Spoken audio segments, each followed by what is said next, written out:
Spread your love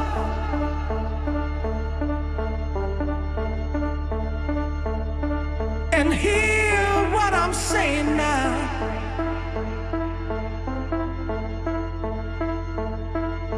Spread your love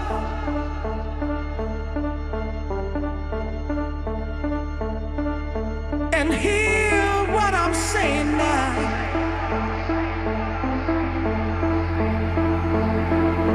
Spread your love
spread your love.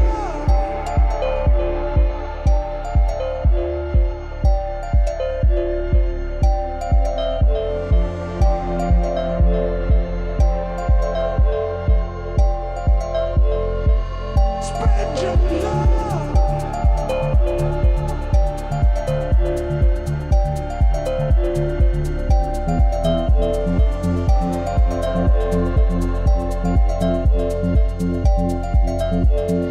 Spread your love.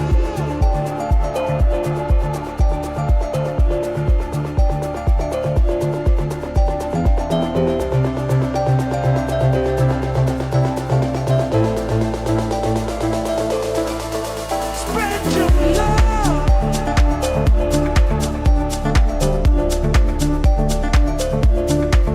And hear what I'm saying.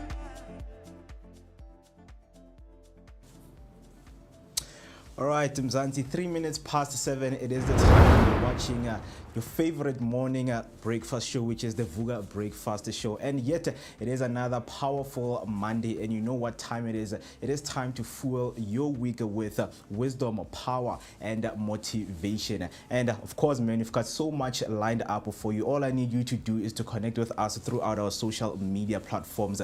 We are Vooka Breakfast Show on each and every social media platform. And if you want to dial us in, the number to do that is 060-493-3226. That's 060-493-3226. And of course, my name is Mokiti Maimane, and I'm happy to be with you throughout the show. Obviously, starting with this Monday with Summer Power, we give you what we call picture of the day. Of course, you see some pictures behind me, and you're asking yourself, where is that place and how can I get there? Mo, don't worry, I've got you covered. So let me just take you through what is the name of the place. So for today, we are covering what we call the Lilies Leaf Farm in Rivonia, right here in Johannesburg, and it was the secret headquarters of the ANC during apartheid. It's now a museum and a heritage site honoring the liberation struggle, featuring powerful exhibitions, guided tours, and preserved buildings once used by Mandela and his comrades, a must visit for anyone passionate about South Africa's fight for freedom and democracy. You ever walk through a place and feel the history in the air? Of course, that is the question. Yes, that is a Lily Sleeve farm for you, where Mandela and the real ones plotted freedom right in Rivonia.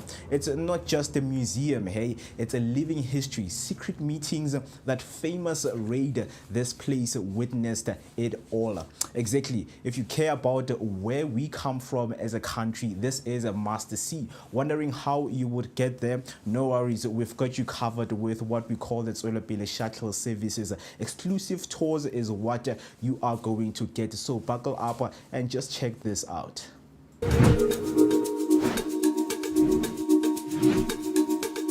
Escape the ordinary and discover the extraordinary with Tswelopele tours.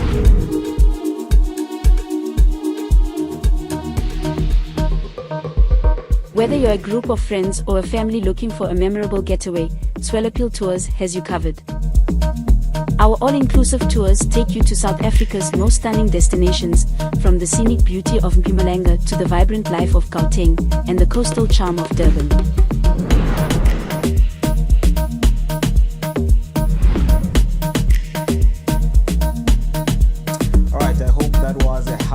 Just to get this Monday for you pumped up, we're going to be joined by a few guests right here in the studio to share some information and of course for you to learn and start your week with some motivational inspiration. So for today's guest, we're going to be joined by Onkarabile Wisdom Mokoto, who is an author. Onkarabile is an African Authors Award winner for 2020 and an author of several books, including How to Hear God When He Speaks, Profit from Your Gift, Power of Planning, and Master Writing. Just to mention the few, 7 of his books have been selected and recommended by the Gauteng Department of Education to be used for school libraries. He is also a Boom Magazine 2023 Book Writer of the Year. If you are a bookworm, this is a conversation you do not want to miss. And we're also going to be joined by Banele Zakhele Msibi, a young entrepreneurial enthusiast who started an online business from watching YouTube videos. He built his online trust through selling Apple products to students at varsity and saw a huge gap between demand and affordability. And that, of course, is an inspiration journey that you would want to hear more from. So stay tuned for this interesting conversation that is going to take place right here on the Vooka Breakfast Show. So without wasting any time for right now, let us take a short break and give you your latest weather update.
All right, once again, a very good morning. Let us keep you updated with your latest news headline. Starting off with the first headline, ANC reconsiders approach to local governance.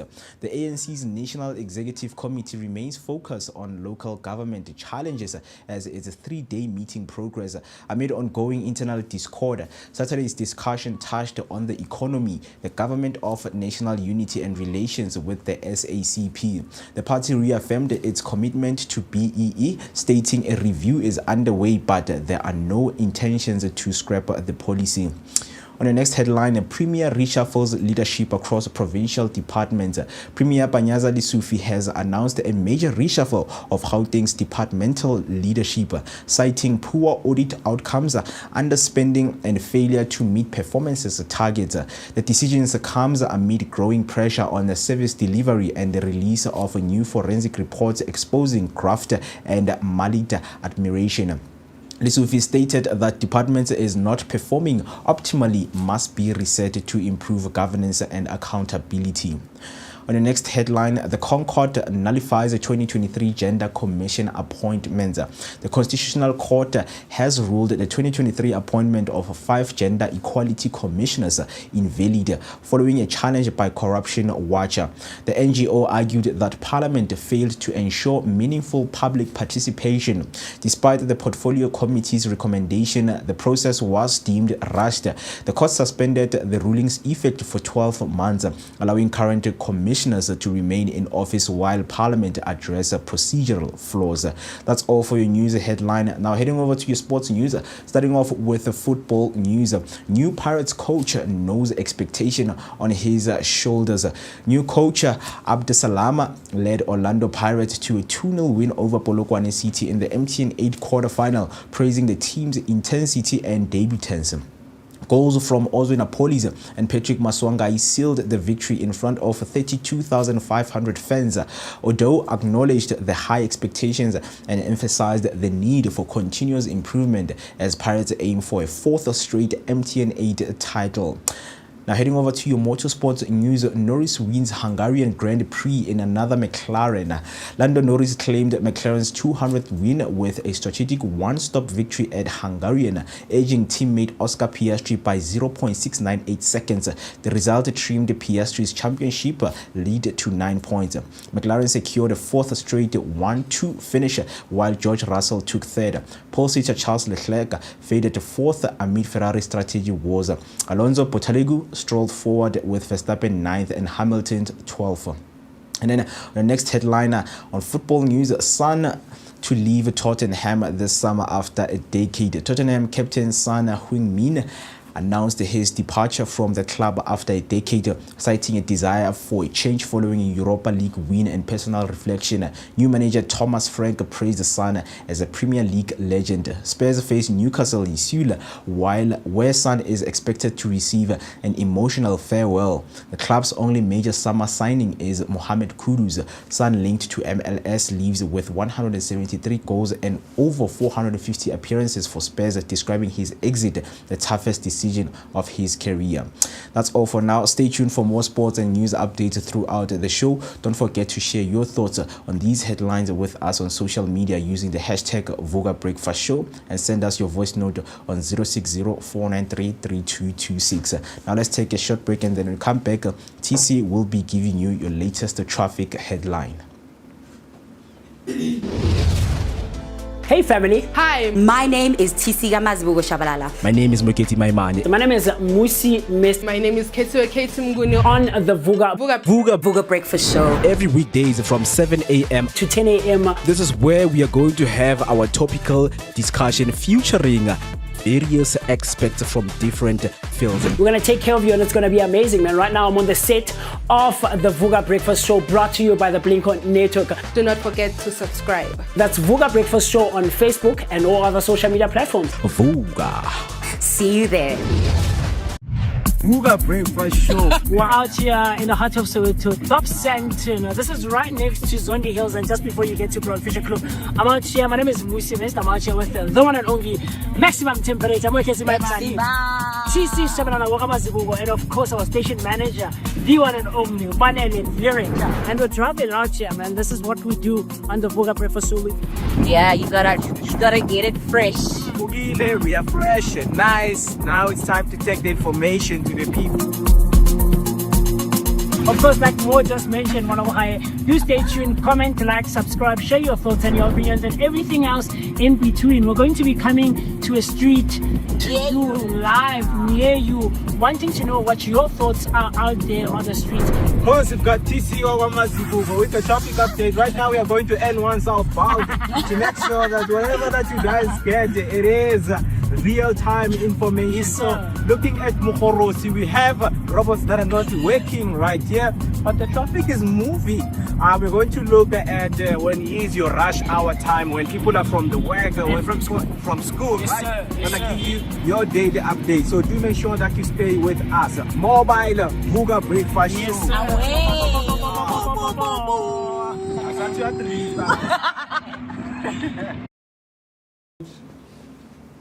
All right, Vooka Nation, if you are on the roads, let's get you safe to wherever you're going with your latest traffic update. Of course, it's Monday, and the Monday morning commute is looking like this for you on the roads. The N12 westbound, there is heavy congestion between Edenvale Road and the Galulis interchange, so expect delays in that stretch. And of course, in your next traffic update, the N3 northbound, traffic is backing up at the Geldenhuys interchange. Brace for some slow moving lanes and expect delays. And now let's move on to the N1 northbound. There has been congestion that has been reported between Miskund interchange and the Golden Highway. Commuters should anticipate delays. And now on the R21 southbound ramp to the N12 south, there's been a crash near the Rietfontein interchange. The left shoulder is closed, so please drive carefully through this area. And now again on the R21 northbound at the Benoni R23, there are roadworks that are underway. The left lane is closed. Caution is advised, and you should as you approach this zone.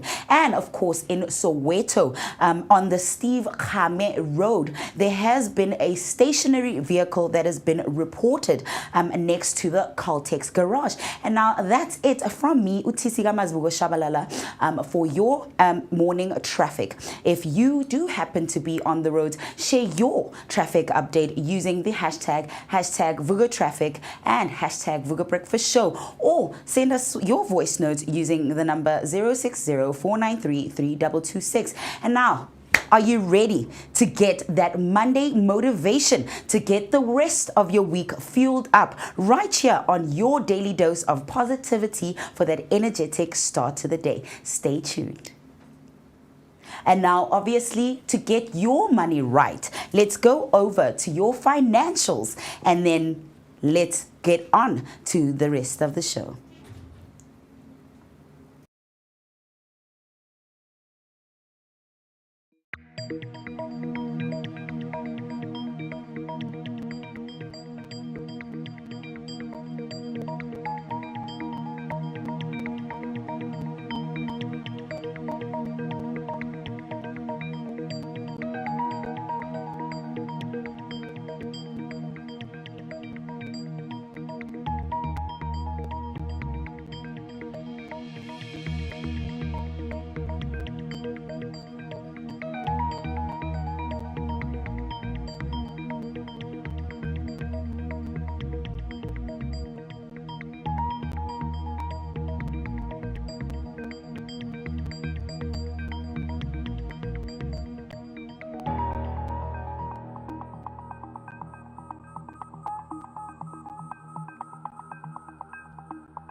Yeah. 20 minutes past 7. It is the time. And of course, you're watching your favorite morning breakfast show. It is the Vooka Breakfast Show, man. Your energetic start to your day, accompanied by that daily dose of positivity. That's what we give you each and every morning from the start of the week, from the start, and of course, man, from the beginning of the month, from the beginning of the week, from the beginning of 7 o'clock up until 10 a.m. We will be with you, man, sharing that are beautiful, and those beautiful moments, of course. It's still a new month, and we're still expecting some good news to come, and we're still expecting, of course, working on ourselves and sharing our monthly, weekly goals into what exactly, are we up to. But with that being said, it's Monday, and with Monday, we always need that motivation to get ourselves ahead of the day, or not the day, but the week itself. So please do make sure that you stay with us up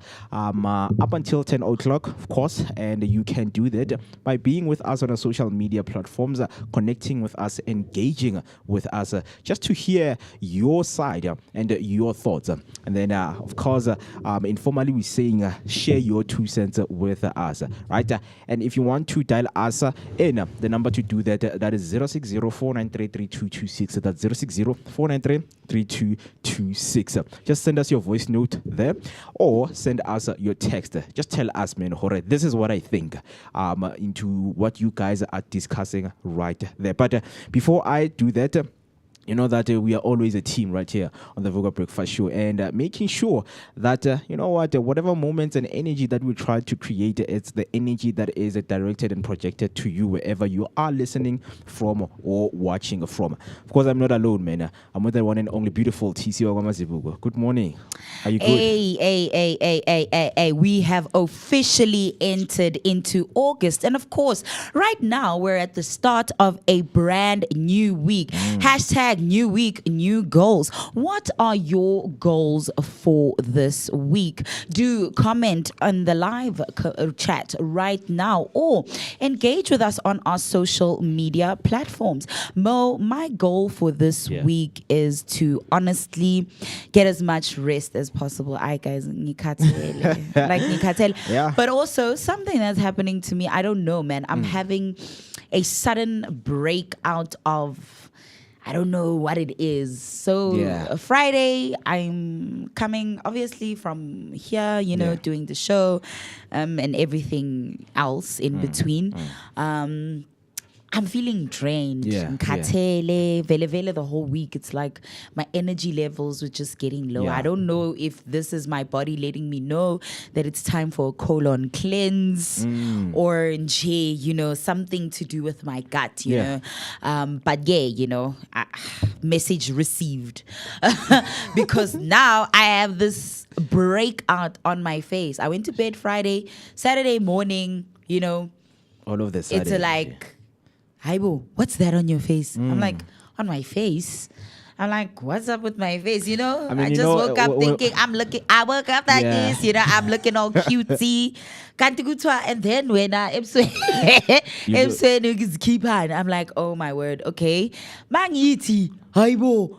It's like I went to bed with glowing, perfect, good skin, and I woke up looking like a teenager. Like I just stepped into adolescence. Like I've got a pizza face, brace face, like pizza face. Guys, I don't know what's happening, but of course, girlies, our sisters, if you do know, some tips. some skincare tips that you can give me. Come on, comment in the comment section and let me know, because guys, I need your help. I'm even feeling self-conscious the way. Lala is How? grave.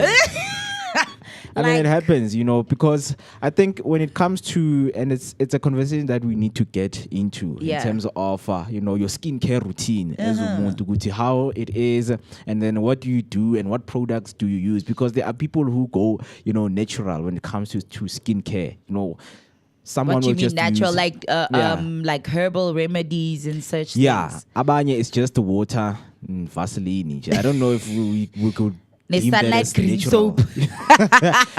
You can just wake up, pour water. I mean, with me, man, I've been trying to understand skincare because now I just always believe indoda yavuka gezi yahamba man. Elezinto zokubusy lana exfoliation.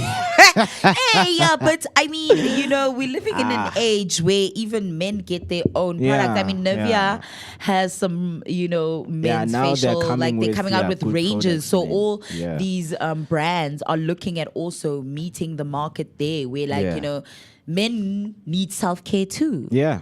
Type of thing. We do. Niggas keep masifake intweni. Yeah, please, man, share some tips with us. I mean, someone can just come here and right here on the show because for me, I'm just lazy to do the research. Shem. I'm lazy to do like skincare research because with me, I have black spots. Yeah. As I always believe, every time if I had that, I you would be scratch popping. it. Yeah, I but would me, I'm just scratch. like, I'm not touching I would my face. scratch. I'm like, I'm not even, Yeah. I'm even trying not to moisturize yeah. too much, so not to aggravate whatever breakout this is. Yeah. How ngilala ngu-Cinderella, like yazi ngu-Sleeping Beauty, ngivuka nje ngi-the beast. Ngilala ngu-Beauty, ngivuka as the beast. You wake up as a different person. No. Yeah, but if you are just listening right there or you are watching from wherever you are, please do make sure, man, if you have your skincare routine or you would want to keep it public, you want to take it out to the people and let them know what you do each and every morning in terms of your skincare routine. It's not only morning. Some people, they do it, in the morning, the middle of the day, and of course at night. Those who have time, of course, to do that. If it's secret to you, then keep it to yourself, man, and continue to take care of your skin as it is, man. And speaking of taking care of yourself, we know that financially we also need to take care of ourselves, and just to look into how the rand is performing with other currencies out there. When it comes to the dollar, the pound, the pula, the Japanese yen, Australian dollar, all the way to the Chinese yuan, right? So let me just take you through a breakdown of how is the rand performing with other currencies right there. So starting off with the US dollar. So for each and every 18 rand, 4 cents, you're going to get $1.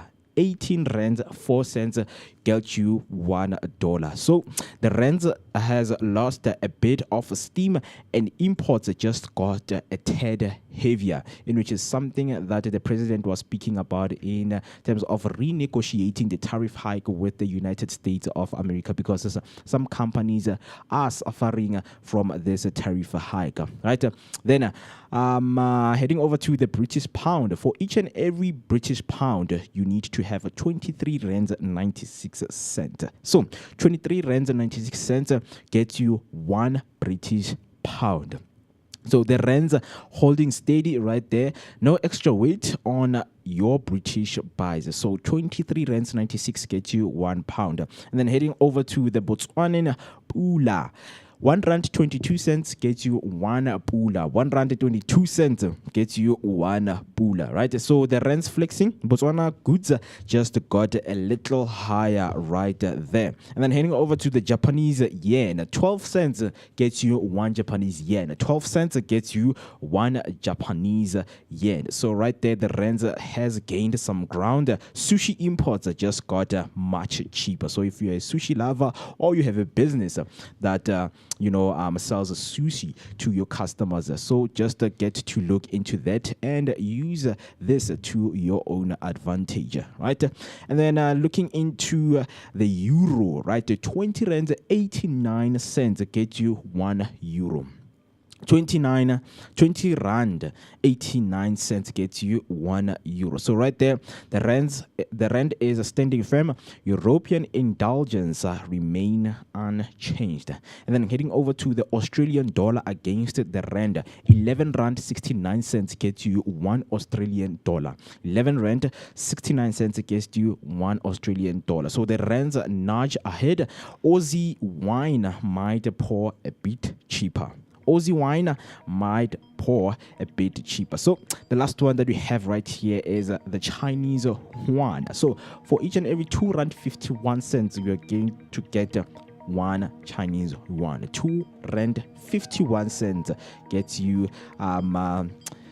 1 Chinese yuan, and I can see that there is a change right here, because we see that the rands dipped slightly and the Chinese tech just ticked up in price. And we know that a lot of South Africans they love to go and to reside in China, as they have so many opportunities out there in their job market. So that is how our currencies are looking like right here. So if you're someone who is traveling and you always want to keep up to date with your financials in terms of traveling to another country, or if you have a business, you deal with imports and exports, this is the information, important information that you always need to know. So anything that develops each and every day, we are going to let you know onto how the financials are looking like. But right now it is 7:30 and you're still watching your favorite morning show, man, which is the Vooka Breakfast Show, right? So what we're going to do right now is to dive deeper into our morning headlines and just look into what is going on.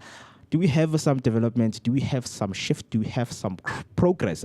Because we know that we have been dealing with some of, just getting the country into a right state, dealing with the corruption, dealing with the crime, dealing with unemployment.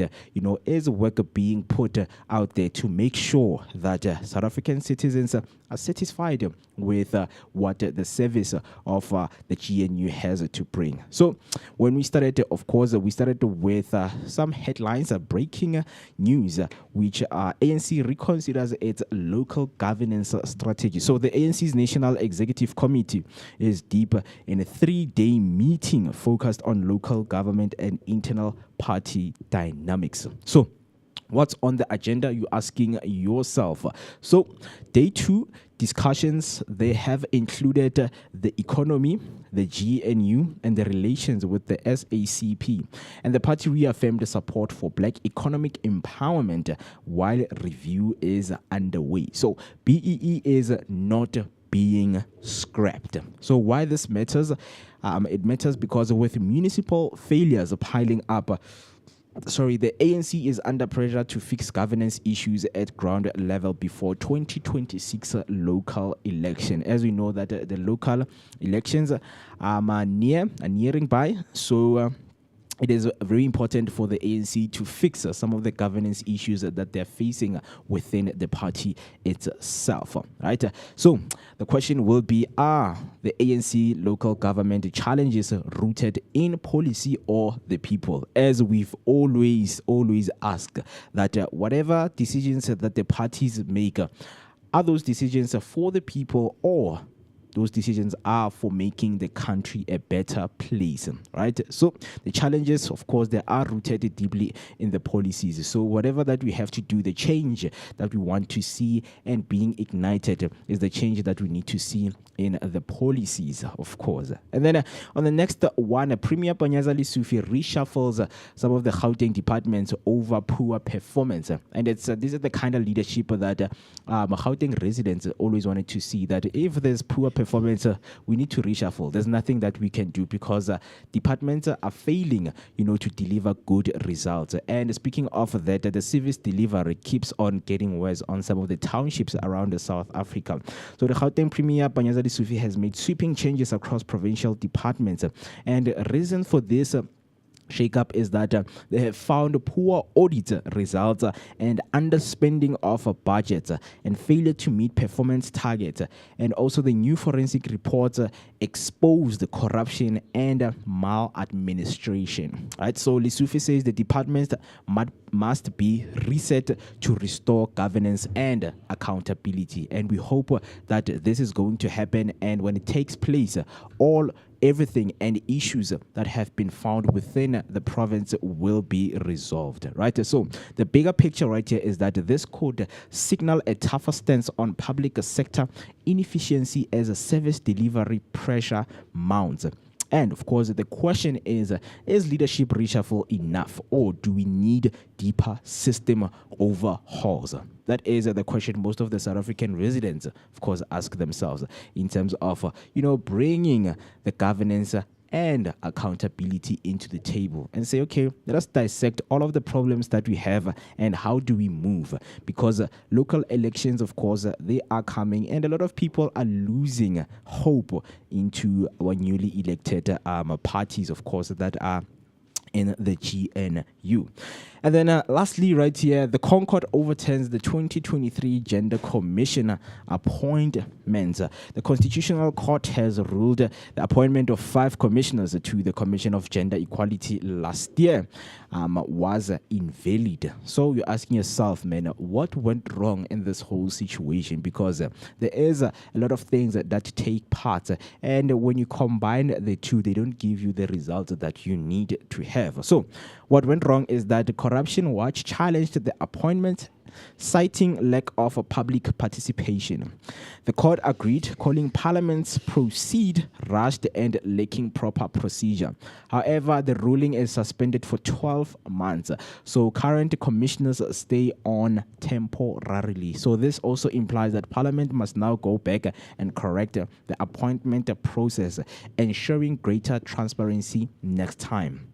And of course, the question will be, do you think Parliament takes public participation seriously, or is it just a box ticking exercise? So this is in terms of your political update out there. That is all we have for you. So please do make sure that you give us and tell us your thoughts right there on YouTube by using the hashtag Vooka Breakfast Show, or you can send us a voice note on 060-493-3226, 060-493-3226. So TC, when it comes to accountability, I see that Panyaza is doing some work right there. And of course, we know that each and every department, they are given a certain budget to use. Yeah. And it has been found that some of that budget was underspent. And it's something that we always talk about right here, misusing of funds and other funds not being used. And we know that where we are, each and every cent must be spent to the brink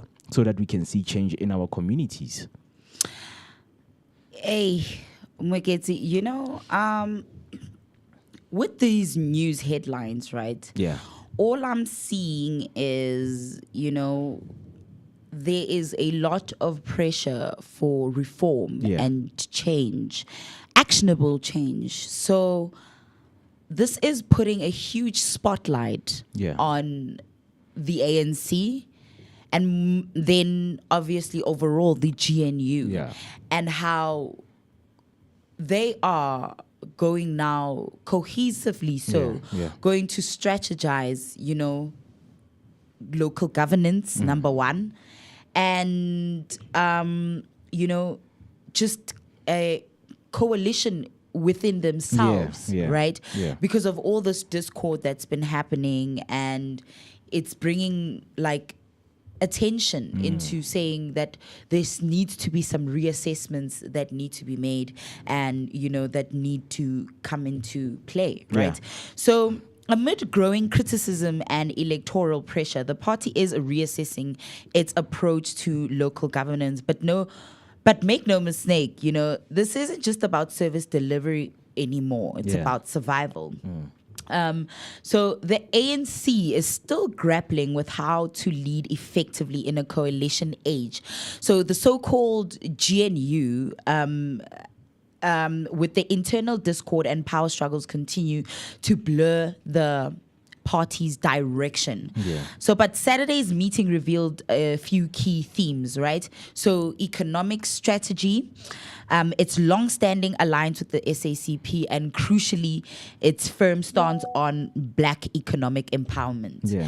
So yes, a review is underway, but they've made it clear BEE is not on the chopping block. So reform rather than repeal seems to be the party's posture as they try to balance transformation with growing calls for economic inclusivity. So this shift suggests that the ANC is acknowledging, albeit slowly, that the current model of local governance needs realignment with the citizens' expectations and coalition realities. But the question is, can they fix the house before 2026? Yeah, of course, man. That is the burning question, So, right now, with from Lutuli House to Gauteng's corridors of power, Premier Panyaza Lesufi is making bold moves, going over to him, right? Yeah. Shaking things up in Gauteng.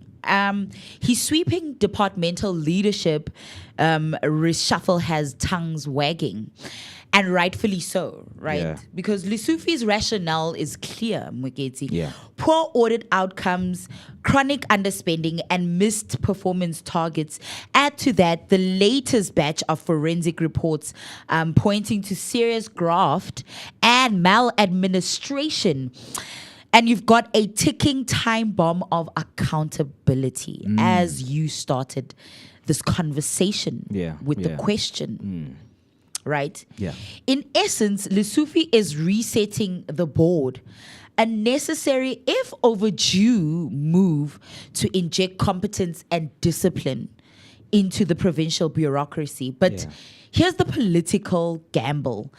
Can reshuffling executives truly fix a system riddled with structural issues? Yeah.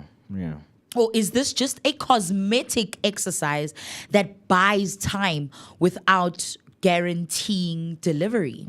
So voters in Gauteng, the country's economic heartbeat, are watching closely. If service delivery doesn't improve soon, this shuffle could quickly turn from a show of leadership into an indictment of failure. So again, my question goes to ask the Vooka Nation, can the GNU and the ANC in particular fix their house before 2026? Yeah. And this obviously including, Lesufi's move to, departmental, to reshuffle the departmental leadership. Yeah, and I think, that's a very good question, because I think a lot of people and a lot of parties, they didn't believe. Parties who are not part of the GNU, they never believed that this is going to work out, and they believe that it's going to break sometime, as there's going to be, some of conflict in terms of decision making. And we saw it last week happening right in front of our eyes. True. When Ramaphosa elected the acting police minister, and the True. MK was like, no guys, why are you doing that without coming to consult us? Let us sit down, and we want to also be part of the country's decision into who are going to be who is going to be the next police minister. But you guys took it upon yourself, and you took a decision by yourself. But we are seeing that this coalition itself is not bringing the cohesiveness that we are supposed to see. Already they are fighting, and already themselves, they are not taking decisions based on what the voters decided, or the parties in general decided when the GNU was formed, to say, no, we are forming this unity so that we can hear what other parties has to say and sit down and then take a decision from that. So it's something that we are not seeing. And what is happening right now, I believe, with Panyaza is because now we are nearing the G20 summit. Yes. And the province, of course, is going to be hosting the G20. So if the departments are still messy, that means we are actually moving backwards. Nothing is going to be solved, because True. the G20 is all about those global shifts. We can't go global if we're suffering locally, right? So I just believe that the implications of Panyaza saying, you know what, let's do proper audits, and the reshuffling is going to happen right there at the departments. But also it's also true that we need to ask ourselves if the same people who are going to be reshuffled, the new ones that are coming in, what is their mandate? What is their mandate? What have they been assigned to do? You understand? So with the spending, man, it's bad. It's very bad, because several heads of departments, after a damning report that revealed about the 1.8 billion rands in budget underspending, including missed service delivery performance targets, right? And Lesufi said some of these head of departments had missed their performance target. That is why the audit had to be taken. And of course, the failure to meet those performances, lead to consequences. And those consequences is the departments need to be reshuffled. People in the department need to be reshuffled. But we just hope that is going to expose a lot of corruption that is going on other departments, on other provinces. So we just hope that every premier and people who are part of the NEC are going to see in terms of, maybe us, we also need to look deep within our departments and see if, there is no poor auditing and things like that. Yeah, and, finally, in a landmark ruling, right, the Constitutional Court has invalidated the 2023 appointments of gender equality commissioners, calling out Parliament for flouting public participation protocols. Yeah.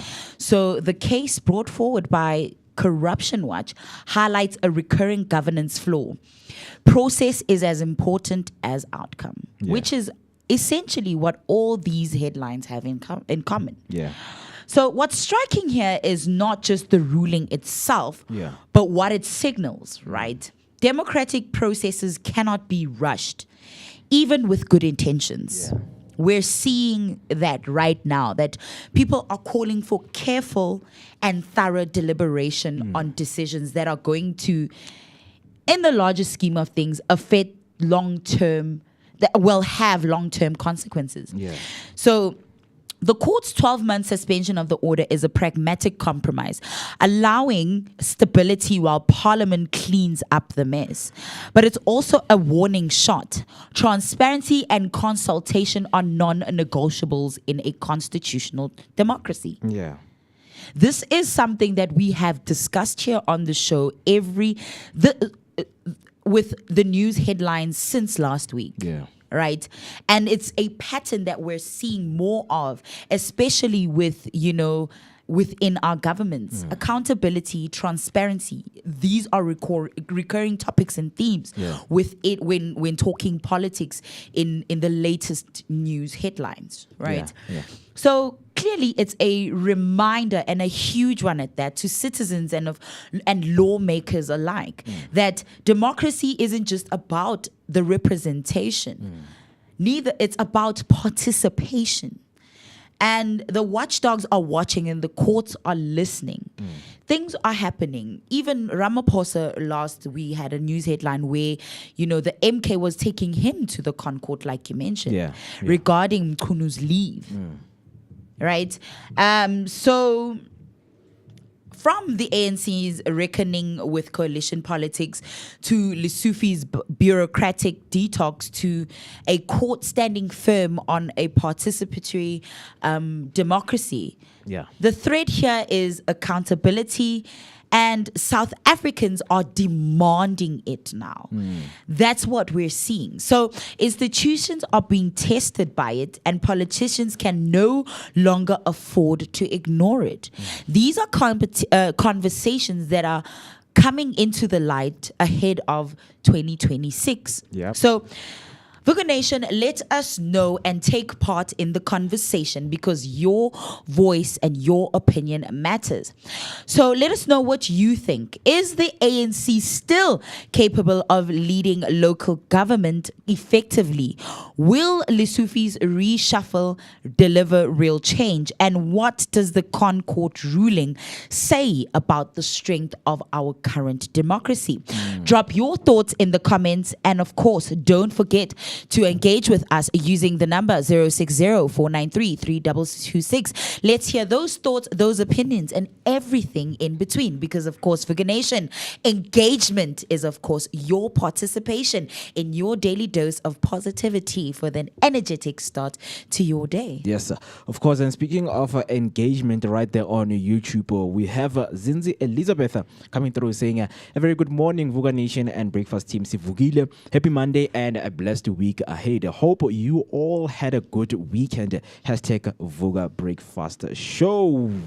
And then Tembi coming through say, good morning, Vuka team. Hashtag Vuka Breakfast Show. Hashtag Sivugile on a Monday morning. It is a beautiful Monday morning out there. The sun is out and shining. So it is a beautiful one indeed. And then Tembi comes through again saying, it is a new week, new month. Stay focused and be blessed, the Vuka team and the Vuka Nation. Thank you so much for the blessings. Thank you so much for the good morning. Of course, text right there on YouTube. And if you're listening, of course, and you are watching and you want to say good morning to us, and we will say good morning back to you, please do so by using the hashtag Vuka Breakfast Show. 10 minutes till we hit 8 o'clock. And you know, each and every time when it hits 8 o'clock, it's time to eat. Because we've been bratty, man. Cooking, man. It's time where we get the pots and pans out and we get ready to cook. Right here on the Vuka Breakfast Show, where we spice up your mornings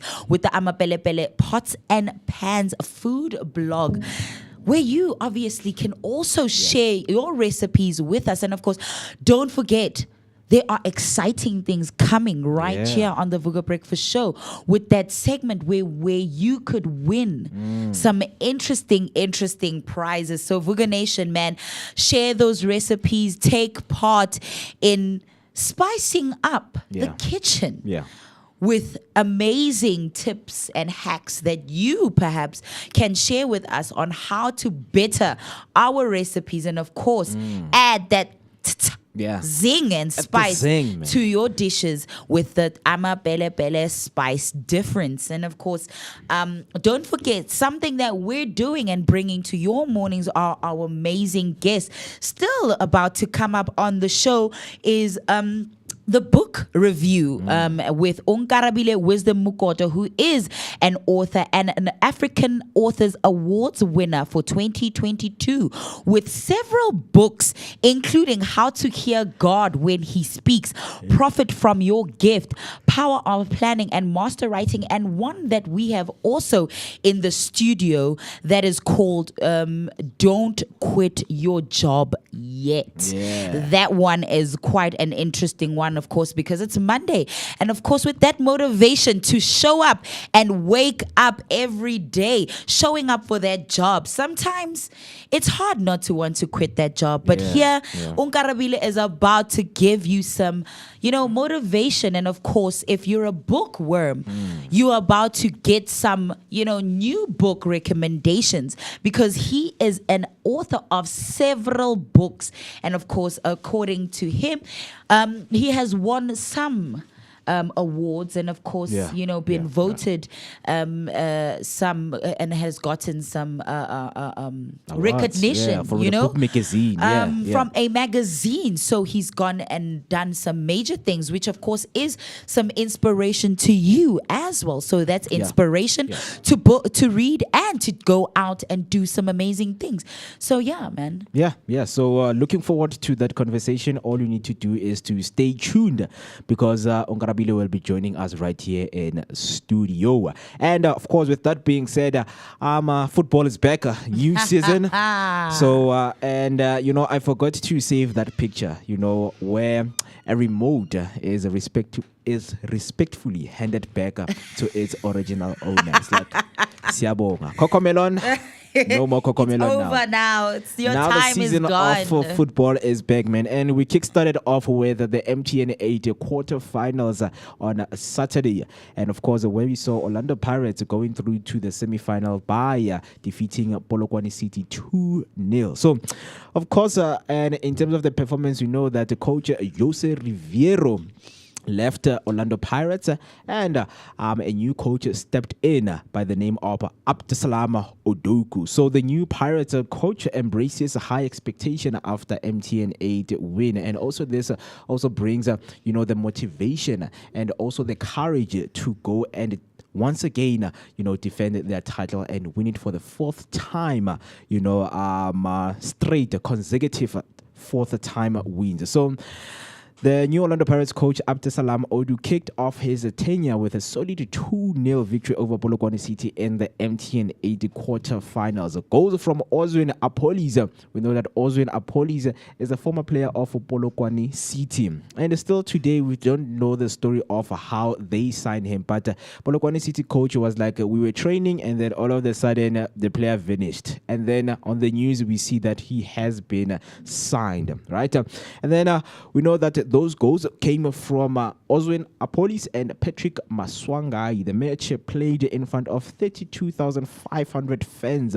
And we know that people have been waiting for the new season to kick in. We know that MTN 8 has kicked off, and now we are waiting for the Betway Premiership that is going to kick off on the 8th of August. So football lovers, yes, football is back.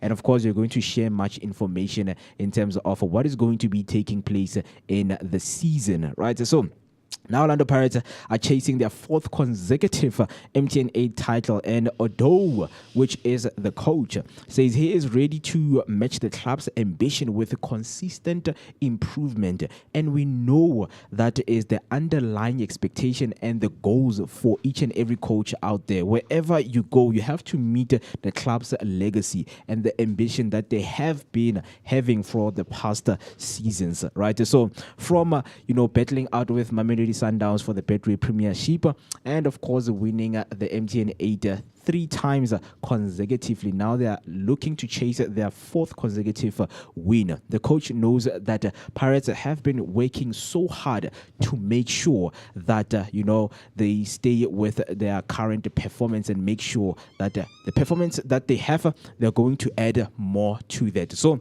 Chuma out there, congratulations to you. And your next match is with Mamelodi Sundowns, of course, which is the clash of the Titans. A lot of people say they can't wait for that one, and what a way to open and of course look forward to the new season. So we know that MTN 8, each and every time when you reach semi-final, you play first leg and second leg, and we know that we can't wait to hear from you in terms of your predictions into what are you actually thinking in terms of the prediction. Do you think Orlando Pirates is going to defend the MTN 8 title, or Mamelodi Sundowns are looking, to put a stamp on their name to say, nope, we have been looking forward to win this trophy, and here we are going to take it away from the hands of Orlando Pirates. So much to look out for right there on the MTN 8. So with new developing stories and of course with the fixtures, we are going to share them with you. All you need to do is to stay tuned right there on all our social media platforms. We'll just let you know into what is going to take place in the next coming days. And of course, moving on to another headline, if you are a motorsport lover, Lando Norris secures the McLaren's 200th win with Hungarian Grand Prix victory. We know that Lando Norris, together with Oscar Piastri, have taken the F1, by storm for the past seasons. Of course, overlapping and of course taking over from Max Verstappen. That we know that he has been the reigning champion, right? So Lando dominated the Hungarian Grand Prix, securing 1-2 finish for McLaren, their 4th straight 1-2 result this season. So Norris, of course, beat his teammate, which is Oscar Piastri, by just 0.698 seconds, right? And McLaren closed the gap in the Constructor Championship. And of course, Charles Leclerc, who started on pole, slipped to 4th due to Ferrari strategy issues. And other top 10, including Russell on number 3, Alonso, Bolotto, Stroll, Verstappen, and also on 9th, and then Hamilton finishing 12th. So championship impact, Piastri still leads, but Norris has narrowed the points gap to just 9. And of course, man, the question will be, if you are a motorsport lover out there and listening, of course, and watching, is McLaren building an unstoppable dynasty on, or can Red Bull or Ferrari bounce back? Truly speaking, for my biased answer, I am thinking that McLaren, they're building a what we call unstoppable dynasty, because from the look of two drivers. Lando Norris is the one who is a Messi and a driver who always constantly wants to push the team. And of course, man, we have the genius when you call Oscar Piastri. He is the one who is looking for new tactics to make sure that they stay on the track. So interesting things, man. Interesting things that are happening on the sports week. And I would encourage you to watch sports because I know I'm a sports lover and I love watching and keeping up with what is going on in the world of sports. And you also should be doing that.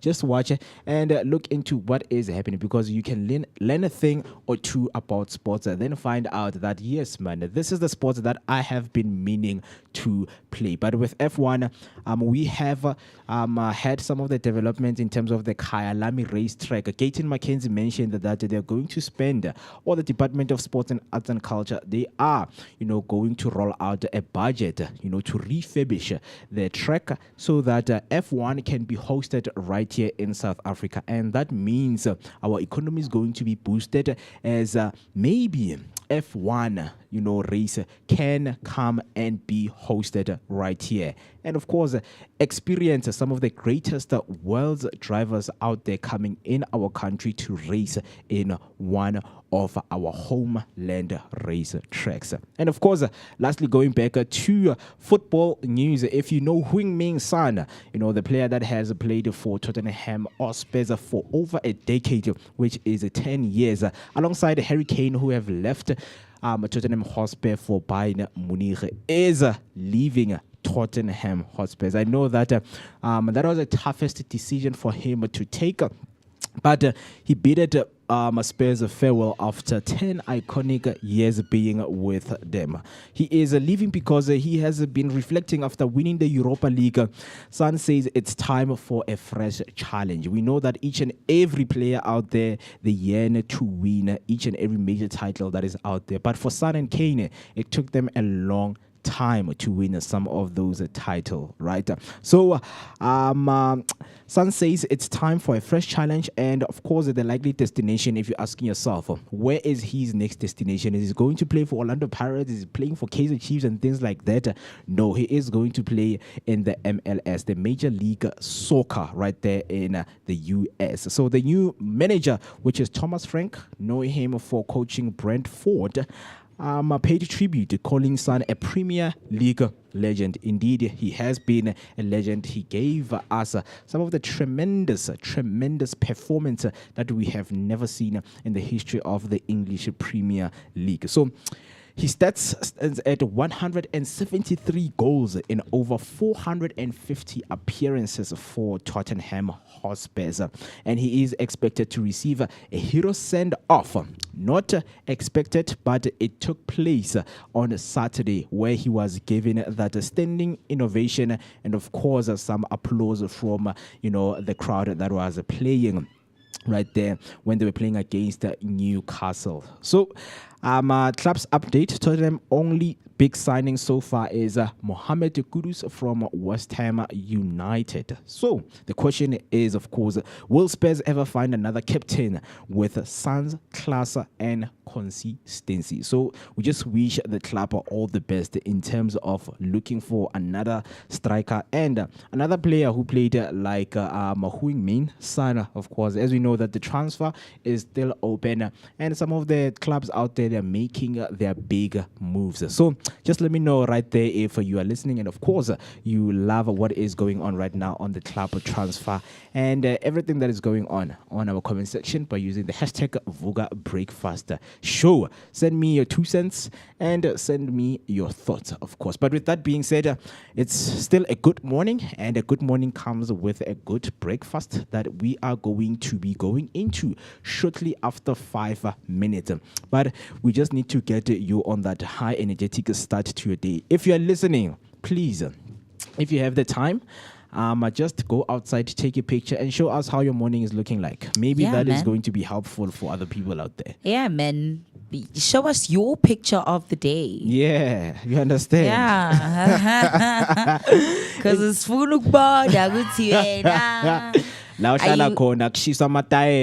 things like that. Because when we need to breathe some fresh air. Understand? Because I know in terms of township classification, there are townships where it's bad, guys. Like out of sea everywhere. You can't even breathe fresh air. It's misty. Every day when I woke up in my township, it's misty, man. Remember, Tuesdays with Maury. Did you guys ever read a book at your school called Tuesdays with Maury? No. Oh, when was that? 1984. No. Yeah. It was 1984, but okay. It's fine. Leave it. If you didn't read it, then you won't get this. Tuesdays with Mary. No. Maury. Tuesdays with Maury. Maury. Yes. No. What's the book about? So it's a story about this kid that lived at Jabavu. Oh, right, yeah. Yeah, white city. You know, that time, like, Yeah. in the book, it starts off by saying something like, the white smog of Soweto, Jabavu, you know, where it's describing, like, literally a picture of, yes, late of Zakdala, like, is a malach. It's a malach, yeah. Stuff samalach. Stuff samalach. Yes. Yeah, so, I think with me, man, I don't know why our education system did that to us, as they didn't expose us to like local books that were written by local authors, just to get the feel of what is someone waking up to each and every morning. Because man, when with authors, man, they just go deep within, to say, okay, the morning of Soweto, quiet, nothing is moving, the birds, in the sky, and things like that, man. We always read the self-help books. I don't know anyone, and of course, I think it will be because of my lack of research. But Yes. I don't know any author, that has written a self-help book right here in SA, like that speaks and look into the history of people who have played significant roles in shaping where our country is, like involving all of the historical figures in the book and telling people onto how you can embrace their characters and just make them into your own in this new modern day age, right? I've never exposed to those books. I don't know if maybe we are lacking that creativity, but I know those books are there. It's just that they're not, given enough, marketing and things like that. Yeah, but Tuesdays with Mario was a great book. It was literally about, have you ever had like a teacher who really taught you, not just, the school curriculum, but beyond life. Wow. So yeah, man. That one. It's I wonder if it's it's still it's there. a must read. It was in our curriculum. It was involved in our English literature curriculum at Northcliffe High. Yeah. And I just wonder if we can vouch for those books, to go on bookshelves, and ask her, man, there's this book that we have read, that helped us to become the people that we are, the adults that we become, that we are today. Yeah. So of course I can't go back to my, childhood primary and ask for the book.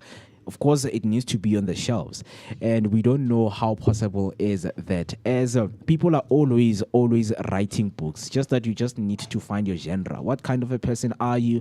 Do you like your fictional books, or you are a non-fiction person? Are you a fiction book or fiction lover or non-fiction? Both. Yeah. Yeah, I As don't know. I remember, like, growing up as a kid, my mom would come back from work because, like, her employer knew I loved books. So would give her like all kinds of books, even all kinds of like magazines. Mina being or Fundi Reader's Digest. Do you know Reader's Digest? No, you don't. I don't. Yeah, you see. I know Daily Sun. But Reader's Digest. I Yeah, used to, my mom would bring me about Reader's Digest. I used to read those thick Harry Potter books. I read Harry Potter before I watched it. You read J.K. Rowling? Yes. Wow. So I still have some of those books. I also have I used to read. There was one that I read called The Secret Garden. I used to love that book. Secret Garden. Yeah, The Secret Garden. But don't worry, don't worry. This it does fun about Tuesdays with Mari. So that's why I feel like as I grew up, I lost some of that stuff. Where you kind of don't read as much, or you don't draw as much, you don't color as much, and when you do those things, they kind of like bring you some sort of peace. And that's what that's why I started Sacred Sundays. Just to get back to that. Those little things that we used to do and gather, and how we used to come together and refresh ourselves, refill our cups. Yeah. But with that being said, man, 9 minutes past 8, it is the time. So right now, what you want to do, man, is to take a short break.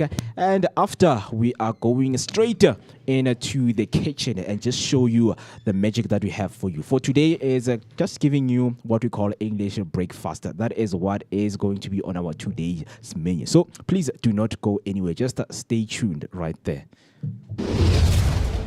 Hey family. Hi. My name is Tisiga Mazibugo Shabalala. My name is Moketi Maimane. My name is Musi Miss. My name is Ketumguni. On the Vooka Vooka Breakfast Show. Every weekdays from 7 a.m. to 10 a.m. This is where we are going to have our topical discussion featuring various experts from different fields. We're going to take care of you, and it's going to be amazing, man. Right now, I'm on the set of the Vooka Breakfast Show, brought to you by the Blink-On Network. Do not forget to subscribe. That's Vooka Breakfast Show on Facebook and all other social media platforms. Vooka. See you there.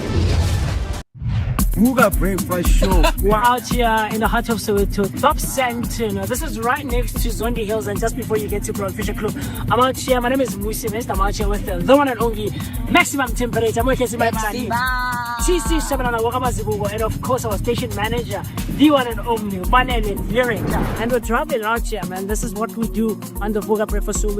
Yeah, you gotta get it fresh. We are fresh and nice. Now it's time to take the information to the people.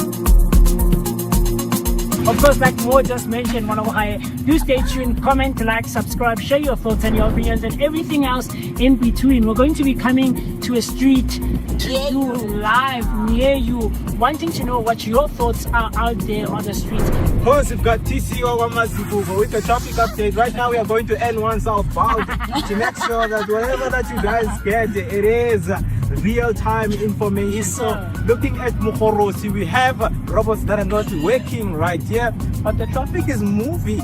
We're going to look at when is your rush hour time, when people are from the work, or from school, Yes, right? sir. I'm Yes, gonna sir. give you your daily update. So do make sure that you stay with us. Mobile Vooka Breakfast Show. Yes, sir. I thought you had to leave that.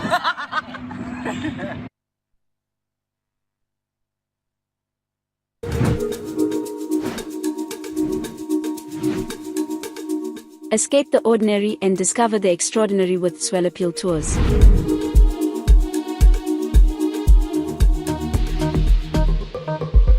Whether you're a group of friends or a family looking for a memorable getaway, Soweto Tours has you covered. Our all-inclusive tours take you to South Africa's most stunning destinations, from the scenic beauty of Mpumalanga to the vibrant life of Gauteng and the coastal charm of Durban.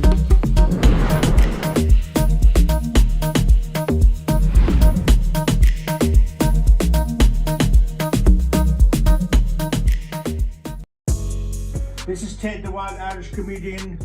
You're watching Vooka Breakfast Show. Tune in every morning, Monday to Friday.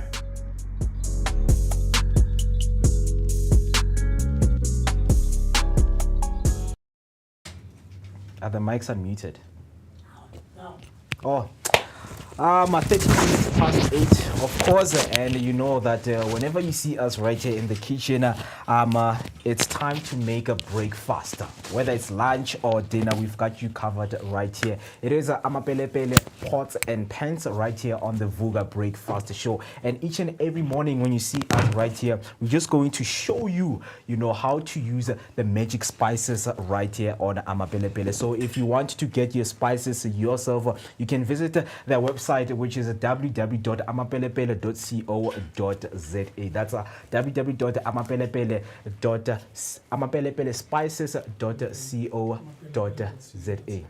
Yes. Right? Or amapelepele .co.za. That is the website that you need to go to, and then when you get there, of course, you will order yourself any spices that you would like that we are going to show you in the show in terms of making over the recipes that we have. So are you ready for this one, TC? Yeah, no, I am ready. And of course, don't forget, Vooka Nation, if you are in Gauteng, guess what? You're in luck because your delivery is free. Mahala, gratis, nothing. So, of course, if you order your spices, you get them, and you're in Gauteng, you get them for free. But delivery is nationwide. So, wherever you are, you can bring that amapelepele spice heat into your pots and pans. Yeah. So, Maketi, what is today's meal of the day? So today is just going to be quick and simple. What we're going to do today is what we call English breakfast. Right?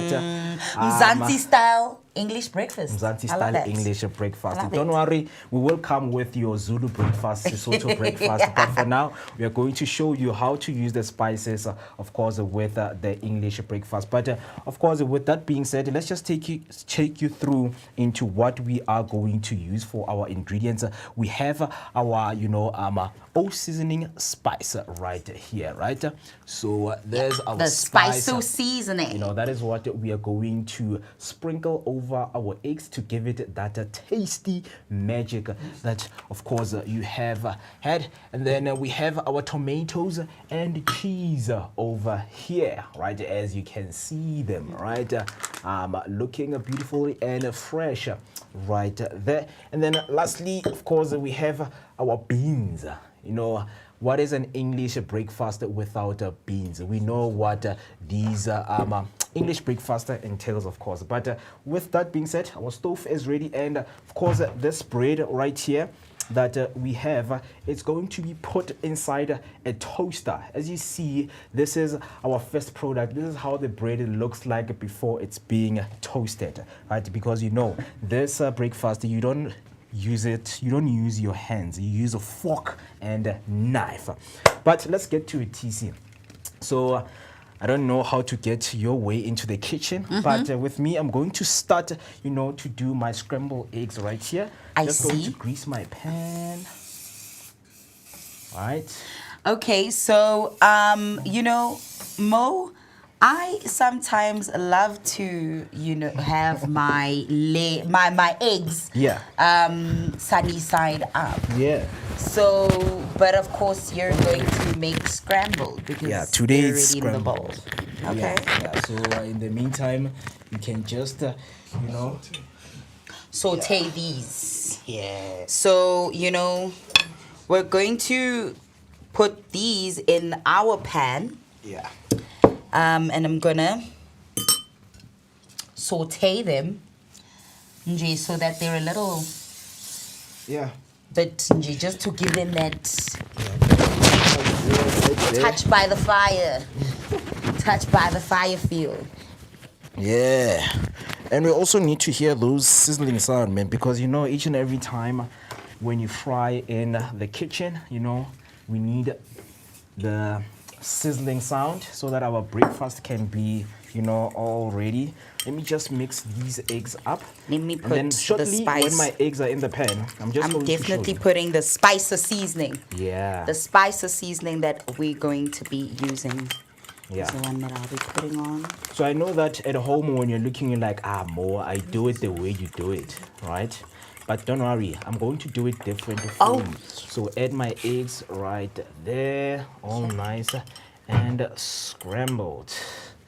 Right, while the eggs are heating up, just going to do this. I see right there you're giving that tomato some spicy old flavor, right? So what I'm gonna do right now, right? Yeah. Black pepper. There we go. Where's our black pepper? Black pepper. Okay, black pepper is going to come shortly, but as of right now, let's prepare our scrambled eggs. Okay, and while our eggs are still in the pan. Hi. Of course. Is my stove on? Yeah, stove sako sigusi. Stove something six. Moketi, really. Right. And then, as promised, I already have my bread prepared in the toaster. So I'm just going to open this toaster and just show you how our toasted bread is Brown looking and like. golden and Brown looking and amazing. golden. So I'm going to take out my 2 slices and, of course, put in another 2 slices, right? There you go. So that we can also Let have me butter another- up this. Right. So there we go, putting in just layering it nicely there, because this usually takes up to 3 minutes. Really? Right? Yeah, takes up to 3 minutes. Butter And up, then- butter up. Ah, that is the sound that you always want to hear whenever you are in the kitchen, man. You know, the sound. Right? And while I'm busy doing this, I'm going to, put in our spice seasoning. As much as it is yellow. Everything There we spice go. seasoning today. There we go. Nice and easy. Nice and easy right there. And the tomatoes, I can smell them. Yeah, yeah. They're coming along. So according to you, how long do you usually take to prepare your breakfast? How long do I usually take? Yeah, 20 minutes. 20 minutes. Yeah. Right? Because you take time. Right? Because you take time to prepare and, the flavorfulness And just to of what it on the other comes side. with. Alright? would have actually. So yeah, you're asking yourself, what are we making for today? We are making what we call English breakfast I with would a have toast. loved to put the cheese on the bread. Yeah. as So it's my hot. scrambled eggs will be ready in a few seconds right now. Right, there we go. There we go. I know that people are like, no man, English breakfast has a sunny side. Don't worry, don't worry. We are just changing things up. Sunny side will be, prepared And now another time. But yeah, putting the beans. our eggs are ready. Just to be cautious, each and every time you are in the kitchen, please don't forget to switch off the stove, right? So our stove is off and we are ready to dish up our scrambled eggs, of course. So I'm just going to put eggs right here. Right. There we go. Oh man, the aroma that comes with the seasoning in, the eggs. It looks amazing. Looks very, very amazing. So right now what we're Looks waiting for good. is Delicious. we are now waiting for our tomatoes. Turn up the stove. Let's see. Yeah. It's up. Now you are, there we go. Stuff kumele sibe siku-6. How? Like, I thought it was Q6 this whole time. How? Mealing time. Istof kamele sibe Q6 but 6 is sheshes. how? Understand? Akubi akunyakazi. Yeah, but while we're still waiting for, Phela our iyaphekeka tomato- le anya le tamati manje. This is no longer a saute, this is a cooking. Ooh, but I can, the smell, man. It Yes, the smells nice. smell of the spices Smell coming nice. through. Smell I love very, that. very I actually nice. think this is perfect. I think this is perfect. Yeah, so Perhaps. can use this. Okay. There we go.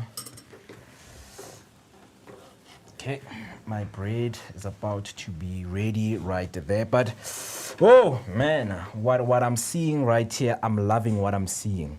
Because this is a breakfast for someone, who is preparing to go to work. Of course, you're going to have a very wonderful, productive day. There's breakfast that says, guys, I'm going to have a productive day today.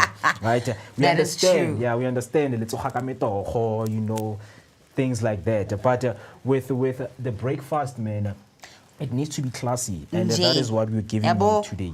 English Balanced, breakfast a with well balanced meal. Toasted where you bread. have, your Yeah. beans, your eggs, your Yeah. tomato, your bread, your cheese. But you know, I wonder if it is possible for us, you know, to spice up the baked beans with our seasoning. I don't know if that's possible, but we will try it. But for today, it's just a simple breakfast for, you know, anyone who is watching right there at home in terms of how it's looking like. So this is our final product, TC, right? So, of course, right there, in terms of the utensils, Oscar's berikisa spoony. Just have a fork and a knife next to you each and every time when you have this breakfast, right? So that your bread is toasted, right? How you tshware, you know, Yeah. yaka whatever you tshwarang ha le kwa lona. But you know, you use your fork and knife to slice through, you know, take the eggs, slice also. I want to the see you do tomato. it. Yeah. You're obviously going to Yeah, give but me a taste. we are But going of to course, give you- Vooka Nation, let us know what you think and share with us your recipe, of course. And what would you add to this plate, right? Yeah. What for you would make this a well-balanced breakfast? Yeah. What would you add to this Mzansi-styled English breakfast with created and spiced up with amapelepele spices? What would you add? Share your recipes and of course let us know what your faves are to start the morning with us with hashtag Vooka Breakfast Show and of course hashtag from amapelepele spices, hashtag from bride to breakfast and of course hashtag what's the other hashtag, Mokezi? Mzansi. Mzansi, Yeah. yes. So do include those hashtags when you share your recipes with us. Yeah, but with that being said, man, thank you so much to Amapelepele Spices for Africa for sponsoring this pots and pans, right? And of course, if you're looking to flavor your kitchen with those bold, you know, spices, as TC mentioned, man, just visit their website. You're going to get all of the spices as you see right here being displayed. Don't worry, we are going to show you how to, you know, get those proper ingredients and how to use the spices, you know, in terms of you know, putting in a little bit or too much, because, you know, for health reasons, there are people who are not supposed to consume too much spices. But for us right here in Tate, we are drinking them. But but of course, if you want this recipe, you can visit our website at www.voogadaily.co.za and of course get your exclusive content right there on our website and of course including this beautiful recipe. Now for the taste test. Yeah. Who's going first? You or me? Okay. So I think Okay. Yeah, so what we're going to do right now is to, of course, we need that beautiful picture for our socials for people to let us know what do they think and how would you rate this plate if it was according to you. But thank you so much. With that being said, let us take a short break. This was Pots and Pans. It was nice. Of course, you know, whenever you have Mo in the kitchen, magic is created. But yeah, let us take a short break and get back to our daily dose of positivity, man.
the hour 8 o'clock, and you're still watching the Vooka Breakfast Show. And yes, before the break, man, we were in the kitchen making sure that you are served well with those flavorful spices of amapelepele. Today, of course, on our menu, we were doing what you call English breakfast with a toasted bread. And you saw how to make it. It was easy and simple because you know what? When you have Chef Mo, step by step into what you need to do, right? And how you need to prepare it, because you need, if you're in the kitchen, you need passion, you need time, you need consistency. You know, you need to be intentional with what you are using for your ingredients, so that it's breakfast, right? And what is your morning without a good breakfast? So I just hope that you guys, got hold of that. But with that being said, thank you to Amapelepele Spices for sponsoring this segment of pots and pans. If you're looking to adding a big flavor to your next dish, check out Amapelepele Spices in the video description below. Free deliveries in Gauteng. However, they deliver nationwide. And then you can check out their range of spices on their website, which is www.amapelepele.co.za. That is www.amapelepele.co.za. Right? Yeah. So with, of course, man, with what we were doing right there in the kitchen, some of the comments that came in through, just to give us some of the advices or what they think, their sentiments and their 2 cents into what was happening and what was taking place in the kitchen. So Black Manigi came through saying, any simple African breakfast, guys, something like amabele, porridge. Oh man, you should try it sometimes. We're definitely going to do that. But the question is, can we use spices on the porridge? That's the question we need to ask ourselves. So go to ungasfaki spice na in a porridge, because we want dishes that we can use the spices, because the spice can level up your dish into what you want it to look like. So something my grandmother used to do, right? Since you asked, Maningi, let me give you something there. So Uma Ukokwam, right, used to eat ting. So when sometimes she wouldn't want it sweet, she'd have it savory with gravy. I'm being serious. Like ding, it would be then it would become like soft pap. Okay. So she'd let it cool down, where it's a little bit hardened. It's not that hardened, but it's a little bit hardened, and then she would have it ka gravy.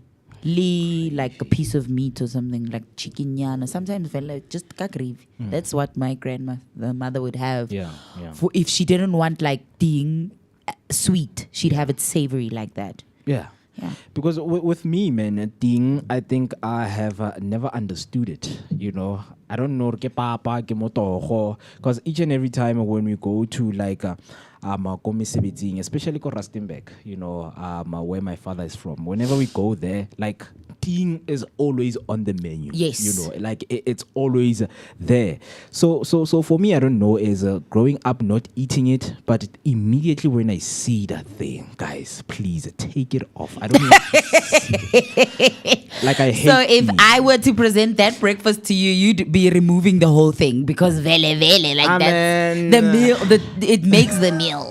Like you'd be like, okay, I see you, TC, trying to spice up the thing there, by bringing it kakrivinyana, some, or that there's this other vor stew that you can make, vor stew that you can make and have it with the thing. Yes, so. Yeah, man. So it's those kind of things, when you try to understand, when people are combining and just to try to come up with some, few tactics onto how you can. Sometimes. Sometimes I lie. What do you mean? I'm being serious. That's how my grandmother I'm not saying it's bad or invalidating it, right? But I'm just saying, like, in terms of what Mo is saying, this thing of like trying to come up with new ways and editing things. But people have been. Hey, have you been seeing the ways they've been cooking pap? The other one put made chocolate pap the other day. I saw. There is one that's very interesting for me. And it's funny that you mentioned pap. This lady did like sushi pap. Oh You know? yes, Yeah, pap yeah. sushi. Yeah. And then she rolled it nicely because she wanted sushi, and then she actually used soy sauce. Like you would do yes. with pap, and it looked great. I don't know about the taste, but it also looked like it tasted well. It tasted good, man. So these other things that you guys are trying. But that's what we want. We want people to play with their food in a good way. Yes. Where they come up with like new exciting recipes, new ways to eat things. Because that thing of like sometimes like, you know, the same thing on your plate every day. Every day. Same thing when papa nama sonja or papa nama in. But with that being said, before Nkuluma, Papa Namakanda, yes. That one is a good one. We are still on the porridge, right? Yes. And we've got something exciting, you know, for people to watch out for. And of course, when you visit the Amapelepele website, so they have what they call the power porridge. Right there, and if you can see it right there in your screen, you can see that they sell it 31 rands, 1 kg for the power porridge. For a quick and easy breakfast, try the Amapelepele delicious and nutritious instant maize porridge. Just add hot or cold milk or water and enjoy. Right, so they've got us covered. Busy kamabelebele. Yo! Hey, we'll make it. Can never remember. Tanaga buklahle izinto the undertones. Tanaga bukshare information in the straight. Hey, Yabona maningi what you did. the last time it was Afriberry. See? Trying to hint for Rojala what to eat you. Hey, that yet we'll make it. Sabe weekend, the So first there week we of go, man. August. So there we go. They have us covered, and the ingredients, of course, they include starch, sugar, milk, vegetable fat, soya, and a flavor enhancer. So you can get yours, man, and just taste how it feels. And I wish that we can Taste also how get it one. feels. I love that. How it tastes. Hey, we'll make it. Why you Taste how it feels. Hey, we get The your undertones. language. I love it. So we need to get ourselves some power porridge right here in the studio, man, and enjoy. But you at home, please do so by visiting their website. And with that being said, man, Nelly was sent through a video. Let us quickly play the video and hear what she has to say. Good morning, Vooka Breakfast Show. Hashtag Vooka Breakfast Show. Hashtag Vooka Nation. Sivugile 4th of August. Sit busy, guys, sit busy. This time I'm starting my week, y'all. I hope y'all are doing the same day in the studio. Love you guys. Bye. Girl in the gym. She Getting is her in work the in, bro. gym. Getting her She's workout putting in in. her gym out. I love that. I Yeah, love very that. cool. Yeah. Starting the week with some exercise, Very, man. That, yeah. very, very, no, very that's cool. a good note to start on. Yeah, very cool. I mean, people are coming in. Priscilla said morning, and then she comes back and said, you should try cooking amabele, indeed. Mabelebe. All right, mabelebele. And then Omam Tembi also says, also oats. That I can vouch for. Absolutely, I love oats. I love Yeah. oats. I'm not Same, sure about same. motokhole mabele and stuff. I haven't done it in like years. There's a and years. special right now, go box at 3 for 100 grand. What oats? Oats, 1 Oh, kg okay. in jungle oats. Yeah, and then Nelisa came through saying hashtag Vooka Breakfast Show, hashtag Vooka Nation, Sivugile fam. Went to the gym this morning, having a good start for the week. Great Yes. stuff, like we just saw. And then Sima Mikalan is saying hashtag Vooka Breakfast Show, good morning, Vooka Nation, hashtag Sivugile. And then she says, thing with gravy is actually nice. Yeah, you see? So I mean, my it mom, is. my grandmother's on I mean, something. she was on something. It is, but I don't like. I was about to ask you guys, Khore, have you had like when was the last time oja mutoho? Not mabele, like not mutoho wa ting or mabele, but like porridge, white porridge with milk, and people add sugar and salt. I think I was 7 years old. The last time was like mutoho and Yeah. stuff. Yeah, I haven't done. I also haven't done. I can't eat porridge. Like, now. Yeah, why? Like young Khadija, Yeah, it triggers my gag reflex.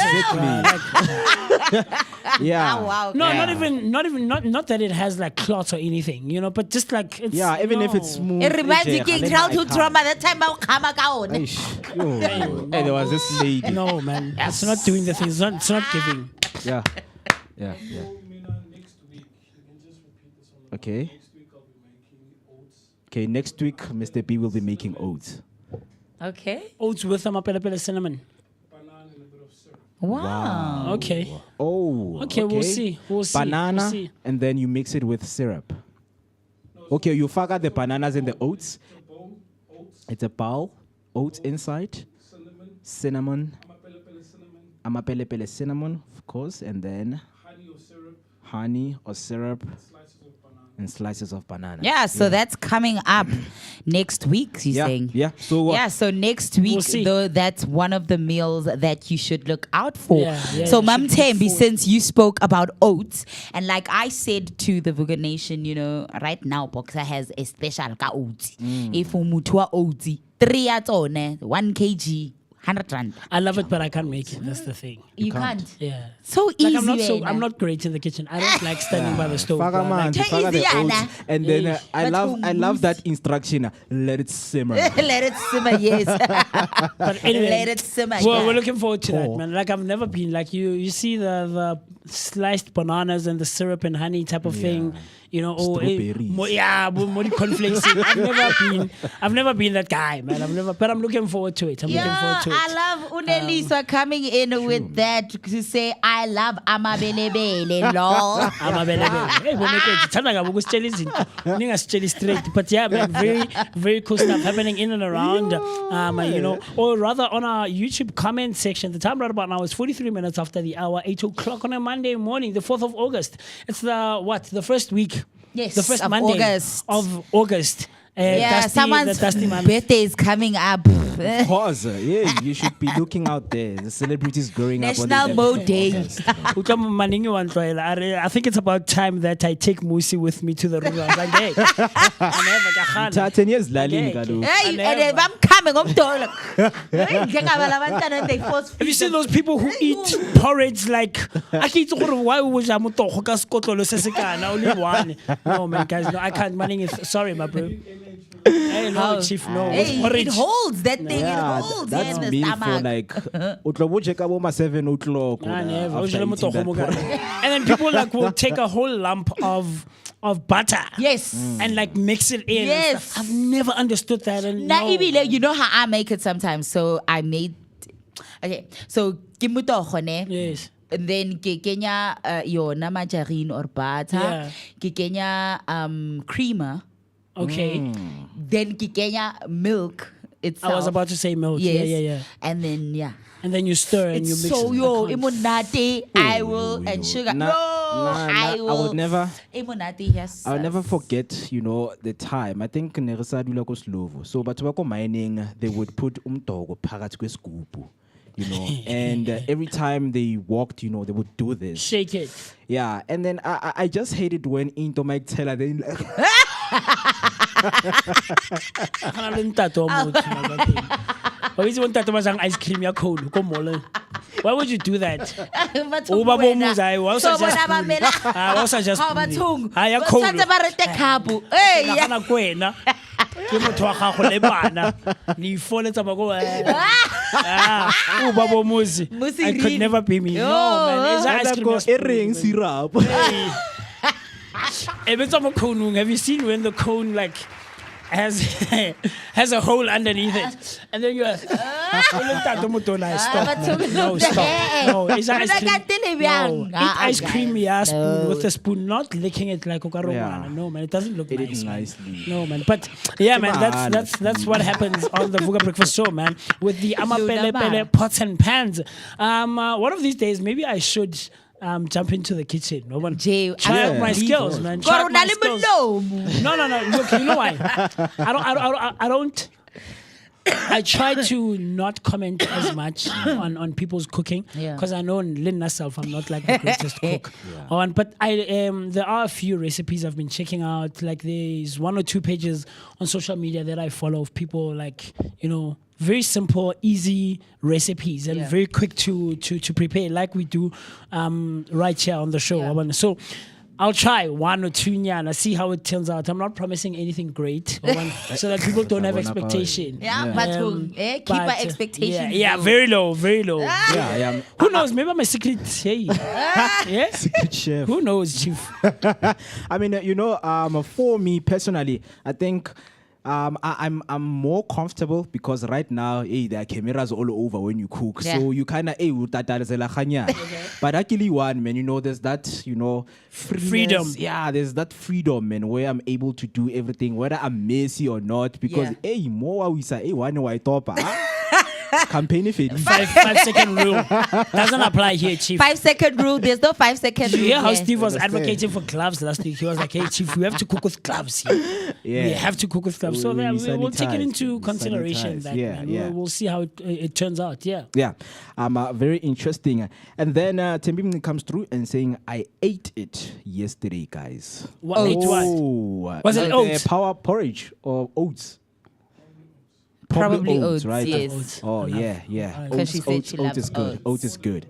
Oats is good. Hey, maybe we never know how to get power porridge or what. But yeah, as you know, man, that we give you what we call our daily bread each and every day, which is today in history, right? So let's get deep into what we have and go back, man, to some of the historical significant moment that took place. So the first one that we have in 2012, I think this one, everyone knows it. But of course, you know him because of what he did. But in 2012, South African Oscar Pistorius becomes first double-leg amputee to compete at the Olympics, 400 meters in London. Who's that? Out in semis. Oscar Pistorius. Yeah. He competed with people who are, because it's not the Paralympics. Able-bodied people. He was the first person, right? First double-leg amputee to compete at the Olympics, 400 meters in London out in the semis. So on August 4th, 2012, South Africa's Oscar Pistorius made history as the first double-leg amputee to compete in the Olympics, running the 400 meter at the London Games.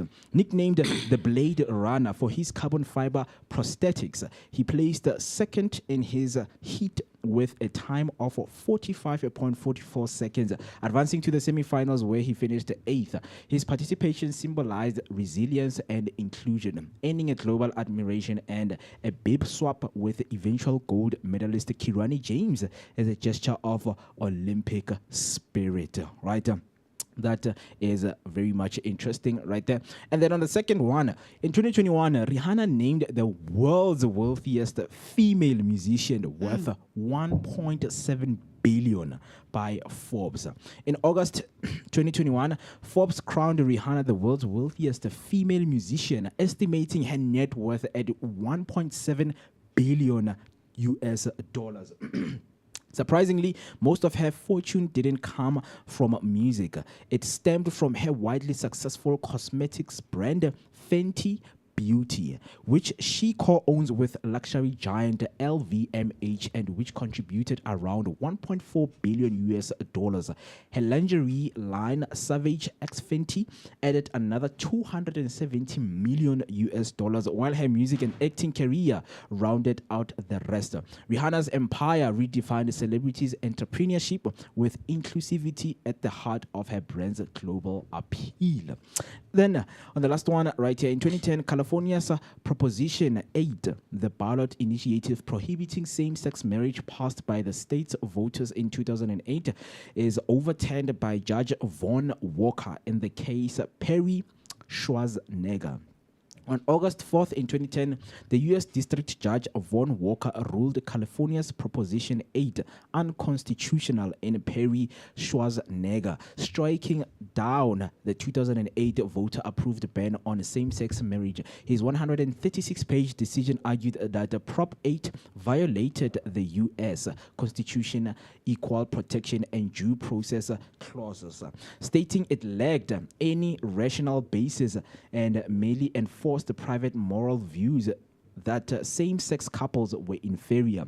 The ruling marked a pivotal moment in the LGBTQ plus rights, setting the stage for future legal battles that ultimately led to nationwide marriage equality.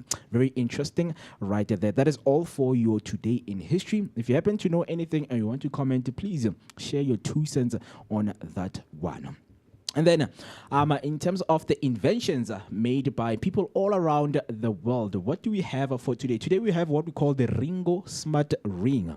The Ringo Smart Ring is a cutting-edge wearable launched via a Kickstarter that aims to revolutionize health tracking in a sleek, ultra-compact form.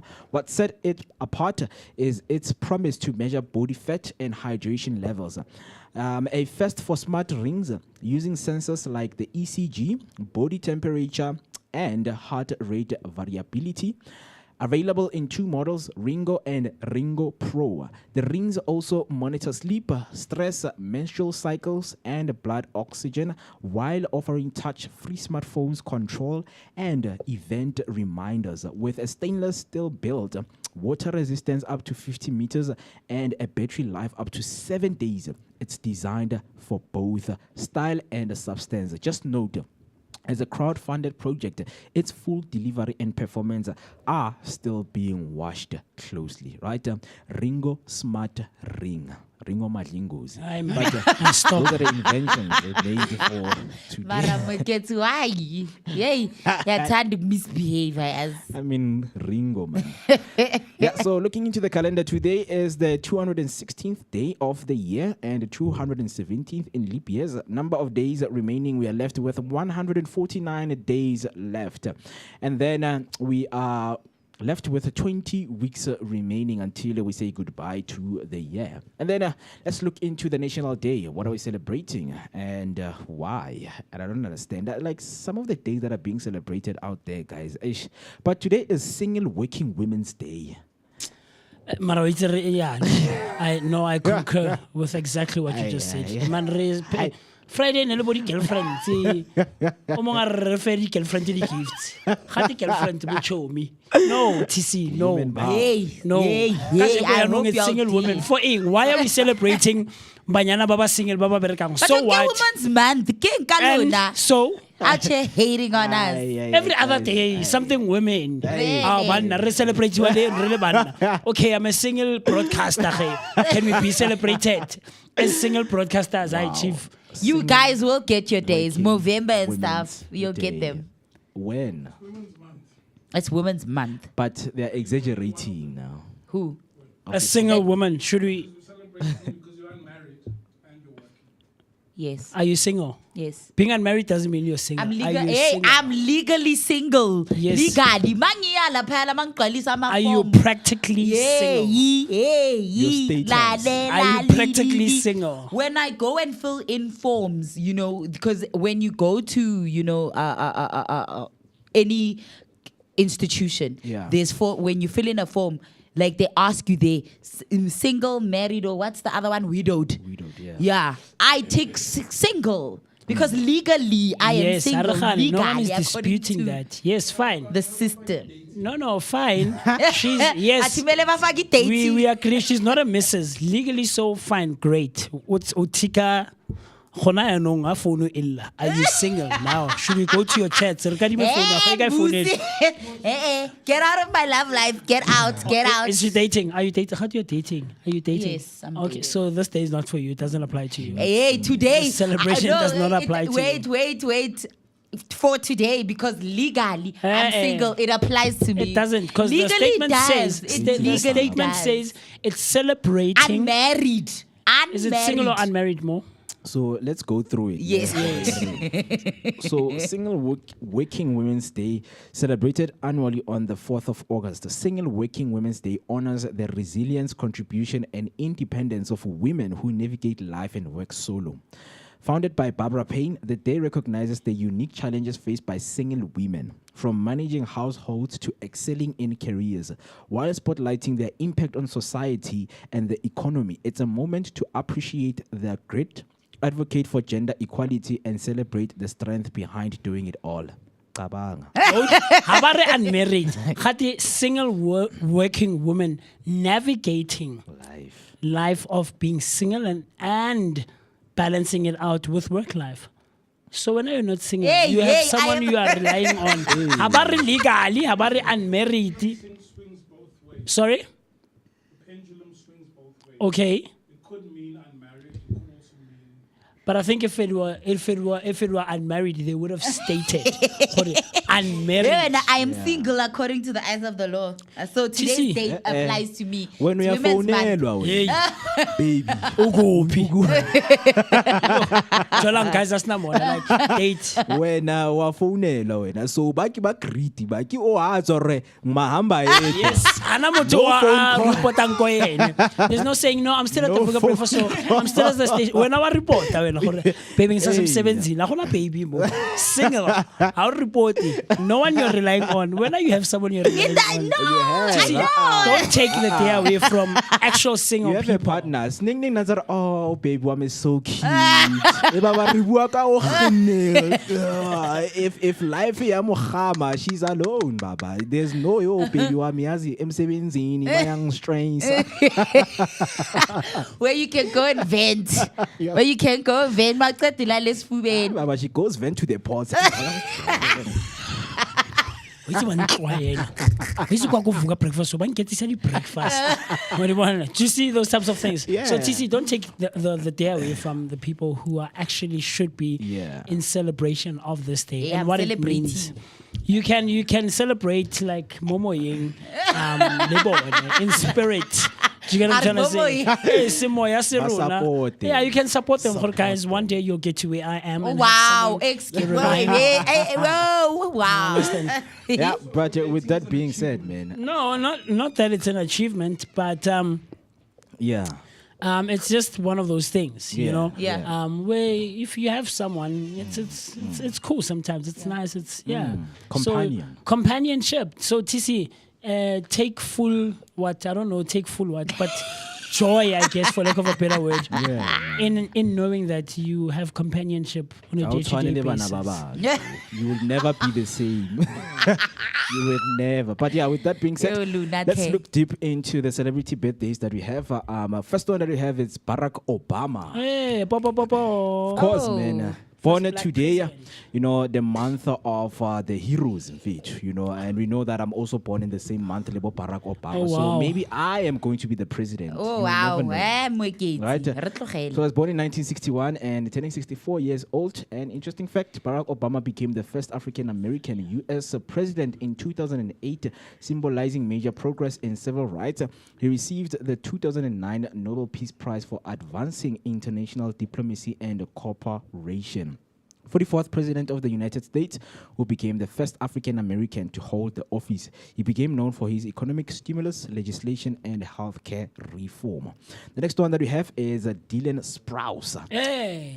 Born today, 1992, and he is 33 years old. The Sprouse twins. Do you know them from Disney? Yes. No. Disney. More sometimes or But you know the Sprouse twins. Yes. Right? Sweet Life of Zack and Yeah. Cody. The sweet life Or of Zack the and Sweet Cody. Life on Deck. Yeah. Yeah. American actor who Sorry. became... No. Oh, sorry, we moved on. Yeah. What? I didn't know it's got Obama, so I mean, we are on the next celebrity birthday. Mr. Pisiam. Usuti. Usuti, this is what happens. Musika Obama, your child actor who had his first break starring in the 1999 comedy Big Daddy, when he and his twin brother Cole Sprouse rotated playing the character Julian. The brothers then went on a star in the Disney sitcom The Sweet Life of Zack and Cody Yes, from sir. 2005 to 2008. And then the one that we have, the last one, is Lil Skies. Born today, 1998, turning 27 years old. Interesting fact, Lil Skies released High Maintenance on January 10th in 2025, marking his first solo release of the year and in 6 months. Biracial MC who built a fan base on SoundCloud with popular singles such as Signs of Jealousy and Change Your Life. He landed his big break when Cole Bennett of Lyrical Lemonade directed and released his music for video Red Roses. Right? That is Lil I just Steven. opened the image. Like bro. same, bro. I just Say, like, because I mean, I'm on the coach shit, right? I'm like, hi, Lobu, so Lobu. Hey, Steven, is that you? Steven, is that you? Yo, little Steve. bro. Little Skies, you rebranded, bro. Yeah, but yeah, those are all of the celebrity birthdays that we have for you. If you happen to know anyone who is growing up and would like to celebrate their birthday, please send them a shout out right here on the Vooka Breakfast Show by using hashtag Vooka Breakfast Show. Right? And you know that each and every day we have what we call Word of the Day. Of course, man. And all these words that we give to you on a day-to-day basis are based or aimed at improving both yours and our day-to-day spoken languages and, of course, ultimately our vocabularies. And today is no exception whatsoever on the 4th of July 2025. August. Yeah, wait now. Are you going back in time to August. Nasia Pambi? Pambi ngewo when you move ngewo. Ke go kae na? 4th of August 2025 on a Monday morning, the 113th episode. Yep. Right? 3-digit number episodes in. And the word for today is logolepsy. Okay. Logolepsy or logolepsy. We'll find Yo, the correct yo. pronunciation. You know, I guess. Opposite the epilepsy. When I'm no, man, stop giving people information wrong. So, the word is logolepsy, and how you spell this word is as follows: Logolepsy. That's Logolepsy. Logolepsy. And the meaning or the definition of this word is an obsession or fascination with words. Okay.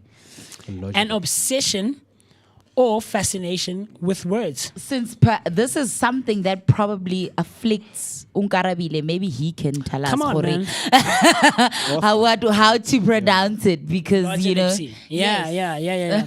And how you can use this word in a sentence is as follows: her logolepsy was evident in her constant use of obscure vocabulary. I think I'm slowly starting to become that person. Well, not obsessed, but like someone who like, you know, Mindfully so. won't yeah. understand. So her logolepsy was evident in her constant use of obscure vocabulary. And similar words to this word are lexipathy or logophilia or word hoarding. Right? So it's like an obsession with, you know, those people who want to sound like Ooh, guys. Right, so, how you can pronounce this word is, let's try to find the correct pronunciation. But talk to me, how would you use this word? Logolepsy. Yeah. Or is it logolepsy or logolepsy? Yeah, talk to me. Logo. Hey. Logo. I mean, I'm even struggling to even understand if it would be similar with body lexapathy. Yeah. One thing with me, guys, I've never had an obsession with, you know, or Words. fascinating. Yeah, with words in Jenkos. Yeah, count me out. Yeah. But I'm just very interested in, you know, the context. Now I'm always interested in the context, you Okay. know, of how these words can be used, the Okay. situation, right? Not going in all in. So of course the obsession No. of Obsession. When I'm looking, an obsession. Yeah. Hey, uso go tsena na we ipone, wait. Hey, ke batla bolela o nkarabile gore ke bang uso. Maybe he'll Of relate. fascination. Yeah. A fascination or obsession with words. Yes, sir. Right? So the sentence example is her logolepsy was evident in her constant use of obscure Vocabulary. Yeah. How would you use that word in a sentence? Oh, let's find the correct pronunciation. Yeah, please. Then maybe please. Logolepsy. Logolepsy. Oh, okay. Okay. Logolepsy. Logolepsy. Logolepsy. Talk to me. Fascination, obsession with words. Epilepsy. I mean, someone who is Or he's obsessed with the word epilepsy, or like alliteration, rhyming words. So how would I use this word is that someone with epilepsy cannot Worrying and taking. but someone with epilepsy, Okay. they cannot be in a state of someone who will be in the state of logolepsy. Yeah. Make it. I'm coming back. I'm coming back. Like I get you have epilepsy. Yes. I get epilepsy ke bolwetse ba go Yes. you know, Go yeah. idibala. So imagine someone on epilepsy. How would they perform being someone who who is a logolepsy. Yeah. Well, like Or having a hanging fascination of logoleptic. Like somebody who like Yeah, they just can't because someone who we're is not- a logophilia. Yeah, because every time when you Philiac. become fascinated, or fainter, so you I can't make it. You can't. I see where you're trying to go, but anyway, let kgakala. Tisita. Yo, but I already made one about Onkarabile. Hey. Yeah. What? Okay. A sentence example. Yeah. What did you say? Sorry, I missed it. What did you say? I said he could possibly be somebody that can tell us how to pronounce the word Logolepsy. Yes, since Okay. he is an author and Okay. logolepsy applies. Very cool stuff. All right. So that's the word of the day, the 4th of July, 4th of August. Why am I so obsessed with Yeah, that? but to July ends 4th of and August. when, I don't know, man. What I don't happened know. in July? But yeah, how would you use this word in a sentence? I would love to hear your thoughts, your opinions, and everything else in between. The word for the 4th of August on a Monday morning, 2025, is logolepsy, and of an obsession or fascination with words, man. Words like logophilia, or word hoarding, and lexipathy are similar words to this word. Very cool stuff. Yes, sir. Yeah, and with that being said, there is a video. I love this guy, man. I always, watch his videos on the TikTok. Yeah. Because it's that thing when we learned homophones at school and homonyms and things like that. The same a word that is spelled the same way and have a different pronunciation. So like, hey, but let's watch the video quickly, man. This word is ought, which means this word is Oh, this guy. thought, which means this word is thaw. No, it's though. Yeah. Oh, that's why. Okay. Which means this word is. It'd be toe. No, tough. Yeah. Off. Oh. See the difference? Okay. Which means this word would be cuff. No, it's cough. Yeah. Like you, like That's why. Okay. So obviously this word would be. So it'd be cough with a D.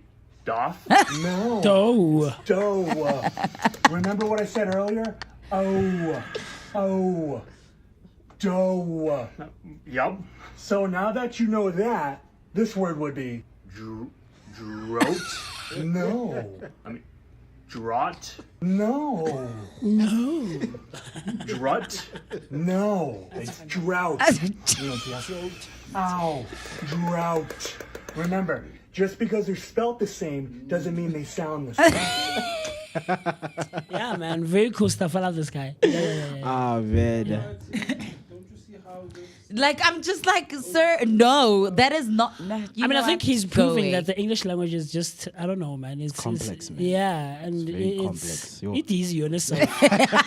And then the rest of us are expected to perfect it or sound like we know what we're saying and spell and pronounce all these words like very nicely. But anyway, looking forward to the conversation with Unkarabile Mokoto, an author and professional speaker. And he is an award-winning author, a CETA accredited facilitator, and the founder of Becoming the Best Speaker Academy and Master Writing Programs. I've been looking, when I saw this one on the call sheet, I was very, very excited because I've been wanting Unkarabile to come through and hang out with us, spend some time with us, share his story, and all the publications that he has put out there. So looking forward to that one. The time right about now is 10 minutes, actually, just 10 minutes after the hour, 9 o'clock on a Monday morning. So with that being said, Mo, talk to me. Yeah.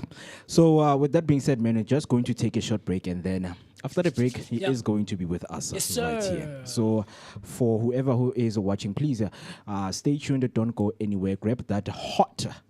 I can't warm. TC, hot. TC, what sizzling hot. But yeah, let us take a short break and then come back. We get straight into the conversation, man. Hey family. Hi. My name is Tisiga Mazibugo Shabalala. My name is Moketi Maimane. My name is Musi Miss. My name is Ketsu Mguni On the Vooka Breakfast Show. Every weekdays from 7 a.m. to 10 a.m. This is where we are going to have our topical discussion featuring various experts from different fields. We're going to take care of you and it's going to be amazing, man. Right now I'm on the set of the Vooka Breakfast Show brought to you by the Blink-On Network. Do not forget to subscribe. That's Vooka Breakfast Show on Facebook and all other social media platforms. Vooka. See you there. 11 minutes past 9. It is the time when you're still watching your favorite morning breakfast show, which is the Vooka Breakfast Show. And as I mentioned, you can connect with us throughout all social media platforms. And if you want to dial us in, the number to do that, it's 060-493-3226. That's 060-493-3226. That is the number that you need to dial us in. But before the break, as Musi announced that we're going to be joined by Mr. Onkarabile Mokota, an author, right? So just to top up what he said, so we are joined by a man whose life story screams from the gate to greatness, a former security guard, turned award-winning author, facilitator, professional speaker, and the mind behind books that are sitting in schools' libraries at the hands of political giants across Africa. I'm talking about the one and only Mr. Onkarabile Wisdom Mokoto. So right now we're about to get into the conversation shortly. So all I need you to do is to stay with us, right? We are live right now on YouTube. So as I have mentioned, use the hashtag Vooka Breakfast Show. And I see right there some of the comments are coming through. I see Nelly was saying, Mo, you are misbehaving today. Yeah, I left my behavior at home. It happens sometimes, you know. When I'm in Kante, yes, you can take your behavior with you everywhere you are. And then she comes through and say, Ringo Malingo. Malingos. Ringo Malingo. Yeah, that's the ring that was invented. I don't know when was Ringo was invented. When was Ringo invented? 19 mang. I get when we are born, we are invented. Yeah, there's a cartoon Ringo as well. Ringo. Yes, I don't know that cartoon. But yeah, so Mr. Onkarabile, I will just ask you to put on the headset so that, we can get into the conversation. And every time when you speak, please speak closely to the mic. And yes, sir. As we have read amazing things about you right here. And of course, for someone who is out there, they can't wait to get into the conversation already. Our table, is decked with your books. Yes, so sir. I think we're about to get deep into that, because today we are diving deep into your 9th book titled Don't Quit Your Job Yet. How to set hustle, make extra money, and build your business. This is not just a book. It's a roadmap to responsible dreaming. So grab your notebook, and of course, we need to get straight into it. So a very good morning to you, and how are you doing today? Good morning, Mr. Mweketsi, and everyone. Yes, sir. Mr. Okay, Musi. Mr. Musi. Yes, sir. Alright, Yes, sir, Mr. Onkarabile. Good morning, guys. It's good to be here. Yeah, and we are happy to have you. Thank you so much. Thank you so much. So much to have you. And for someone who doesn't know you, of course, to our new viewers who are watching and listening all the way from wherever they are, can you just please take them a brief introduction of what do you exactly do? Okay, so like we have said briefly, I'm an author and I'm a speaker. I put words into paper, I also put words through presentations. Yeah. So briefly, that's who is Onkarabile. Yes. Yeah.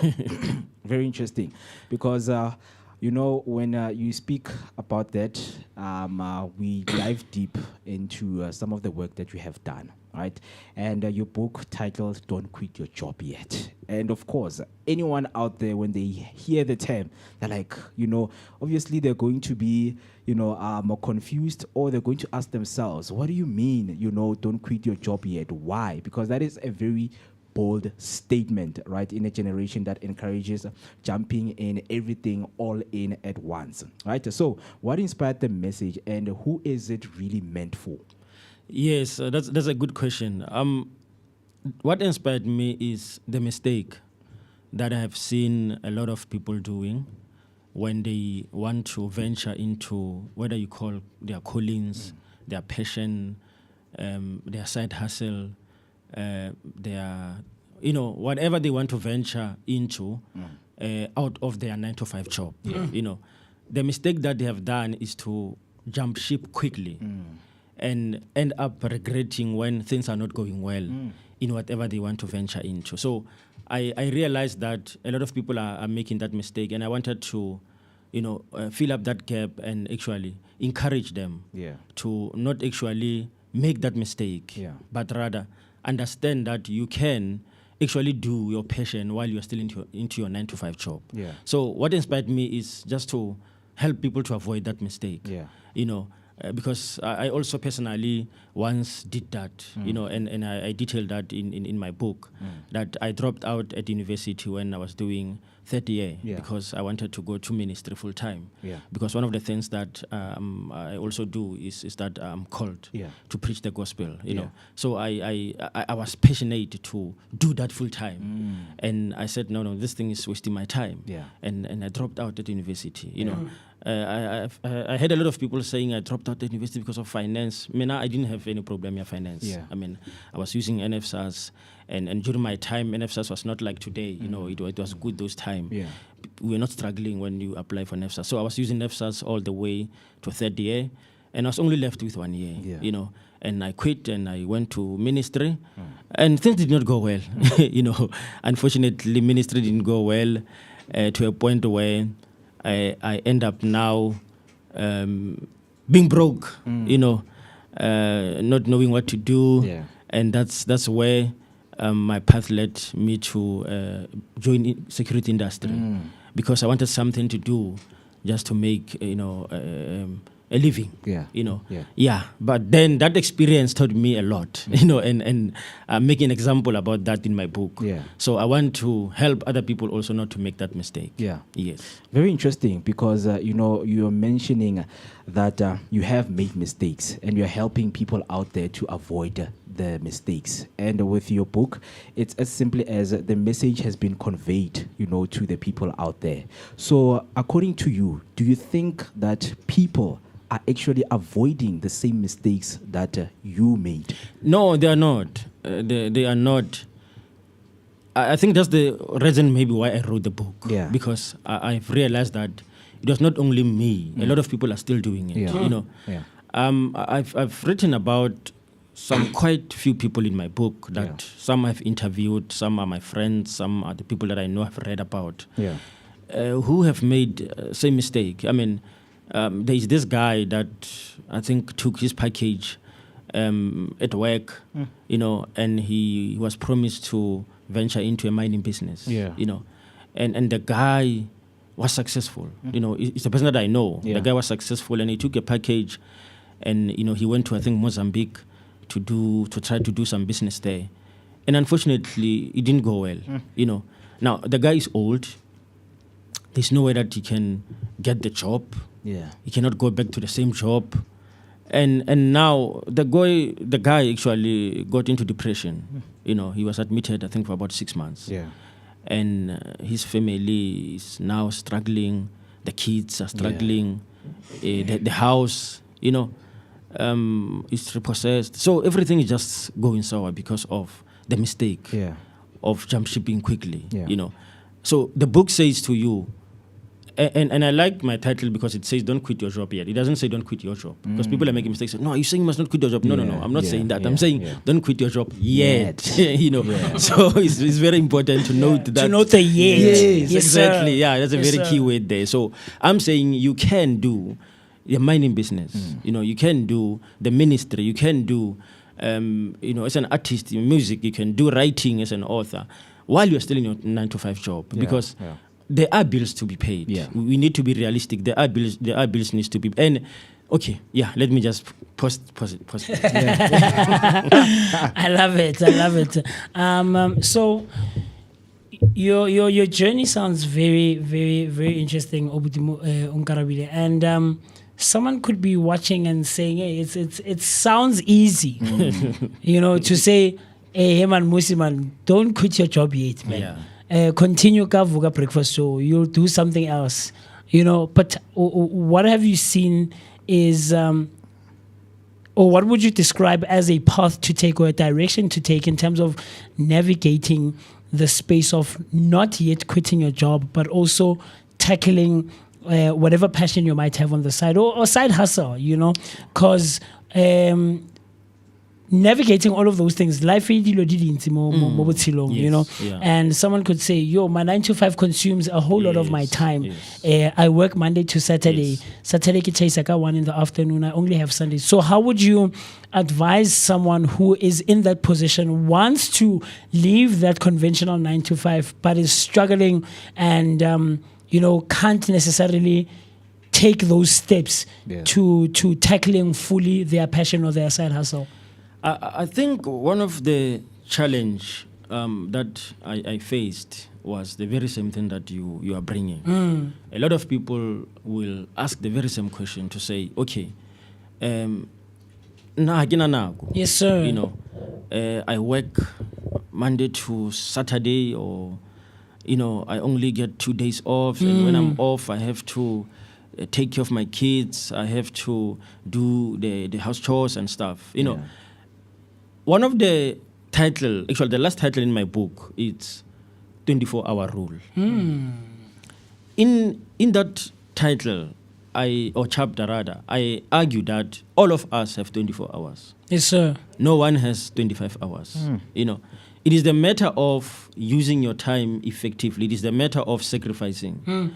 I mean, I have written about 10 books now. And I have a family. I have 3 kids. I have a wife. I have 9 to 5 job. I go for interviews like this one. I also do acting. I also do speaking. And I'm a human being like anyone who's watching else. the Yeah, show definitely. now. Because I make time for that. So it's the matter of making time. It is the matter of sacrificing. Like you said, it is not easy. We may say it easy. You might look at the book and say, "Don't quit your job yet," and it's interesting. Sounds great. Yeah, it sounds great. Definitely. Even you see the cover there is very nice. Yes, it's eye catching. It's poppy. Exactly. Yeah. But it is not easy as ABC, like you say.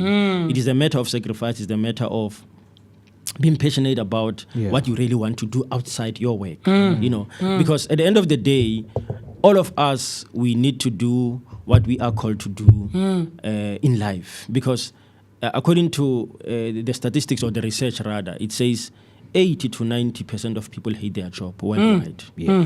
So possibility is the person who's watching the show now is actually thinking that I'm one of those people who hate my job, but I can't do anything.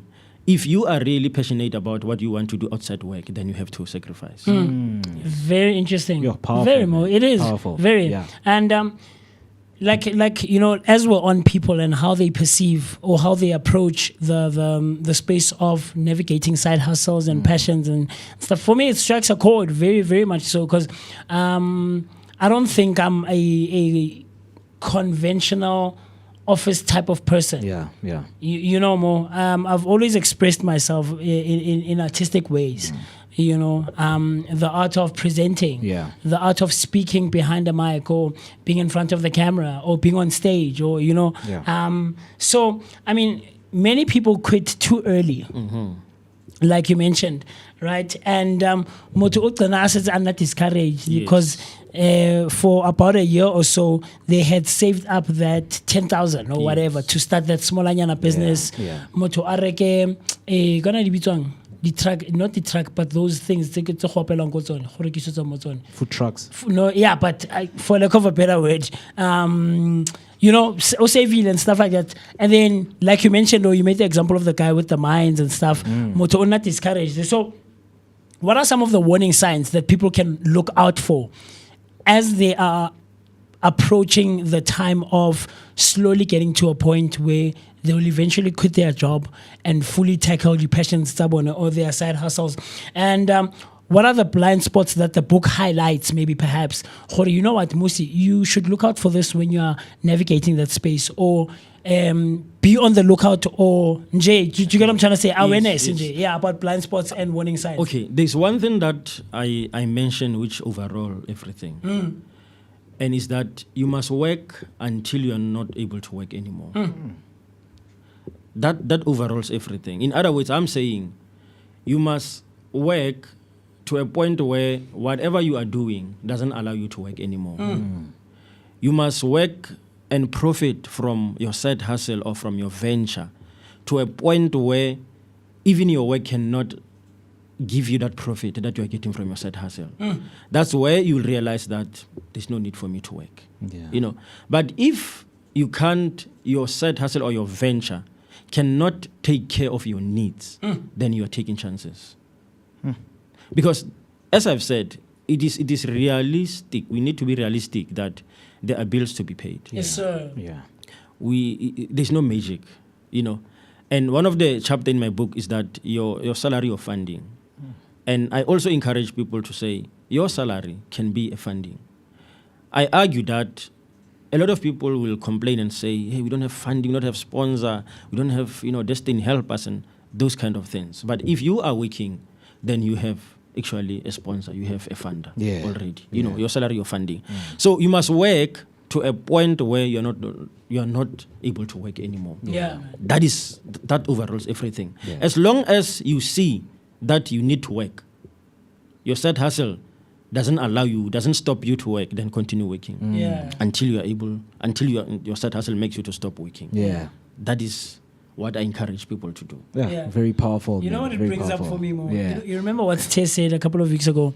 There's this guy who was here, Obutun Karabile, and he said, if you can't walk behind the couches in your house, then you haven't put in the work, chief. If you can't walk, sofa, I don't know. That was funny, but it stayed with me. And now it speaks to what you just said, man. If your side hustle can't make you say on a Monday morning, then don't quit that job yet. Put in the work. So of course, you are someone who has put in some work with in your journey, because you have worked as a security guard for like 6 years. That's correct. And you have now written 10 books have shared stages with some legends.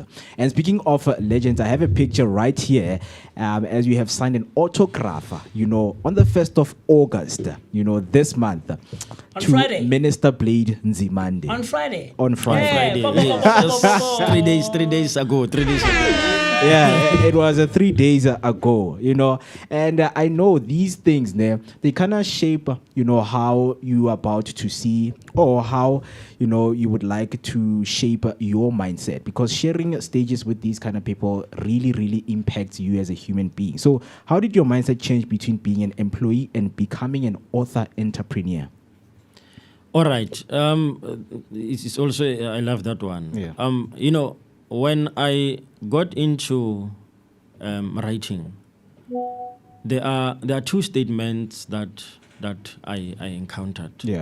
And the first was, authors are starving artists.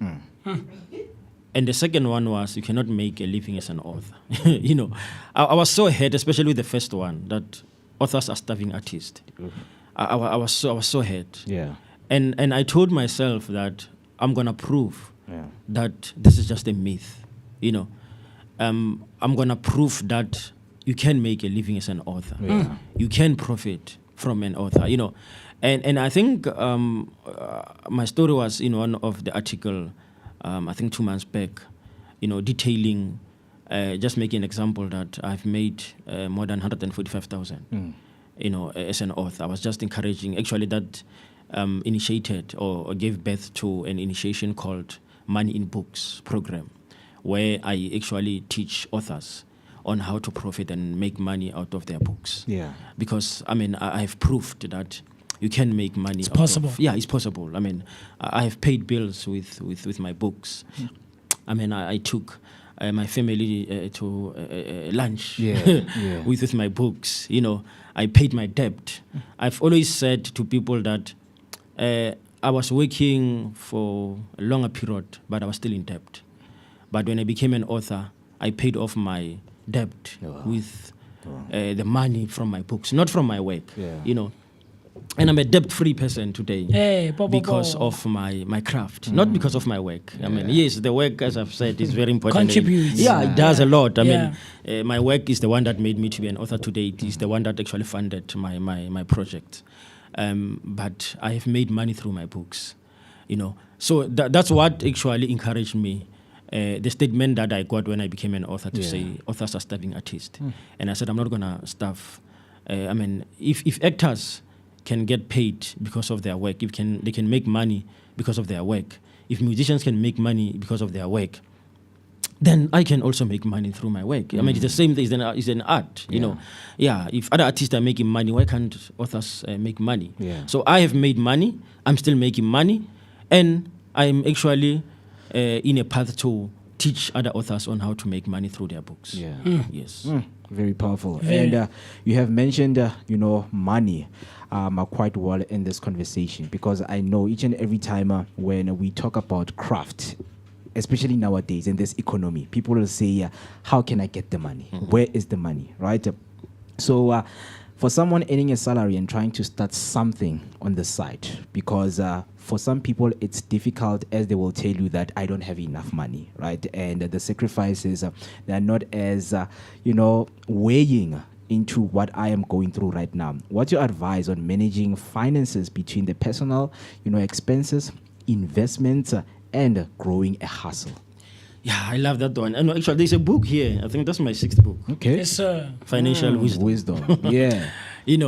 And that brings me to the content of the book. Yeah. And also one of the chapter there, as I've mentioned, that your salary or funding is also mentioned there in that book. Don't quit your job yet. Yeah.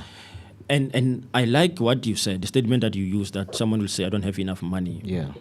Kumsebenzing ke hola 5,000 and the responsibilities, they actually cover 5,000 if even they are short. Yeah. People will say that.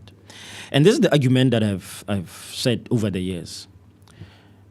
There is nothing like chelete ha enough to save. You spoke about saving examples. Yes, sir. Saving is very important. That's the first thing. Yeah. Before investment, let's talk about saving. You cannot make money without, because even when you invest, you need to save. So saving is very important. Yeah. But a lot of people are not saving because chelete is not enough, like you said. But this is my argument, and I've made an example. If you hold 5,000, let's say, okay, calculate 5,000 on rent, the transport, food, and everything. Then 5,000 they are fair. Yeah. Let's say rent a house is 500 from 5,000, and then the rest, fair because of what is rent. Did you know that if the landlord can decide that next month the rent is 700, you are going to be able to pay 700 from the 5,000? Okay. Yep. The question is now, remember you said when how can save it because 5,000 they felt like responsibility. Yes. Now the landlord says to you, next month the rent is 700.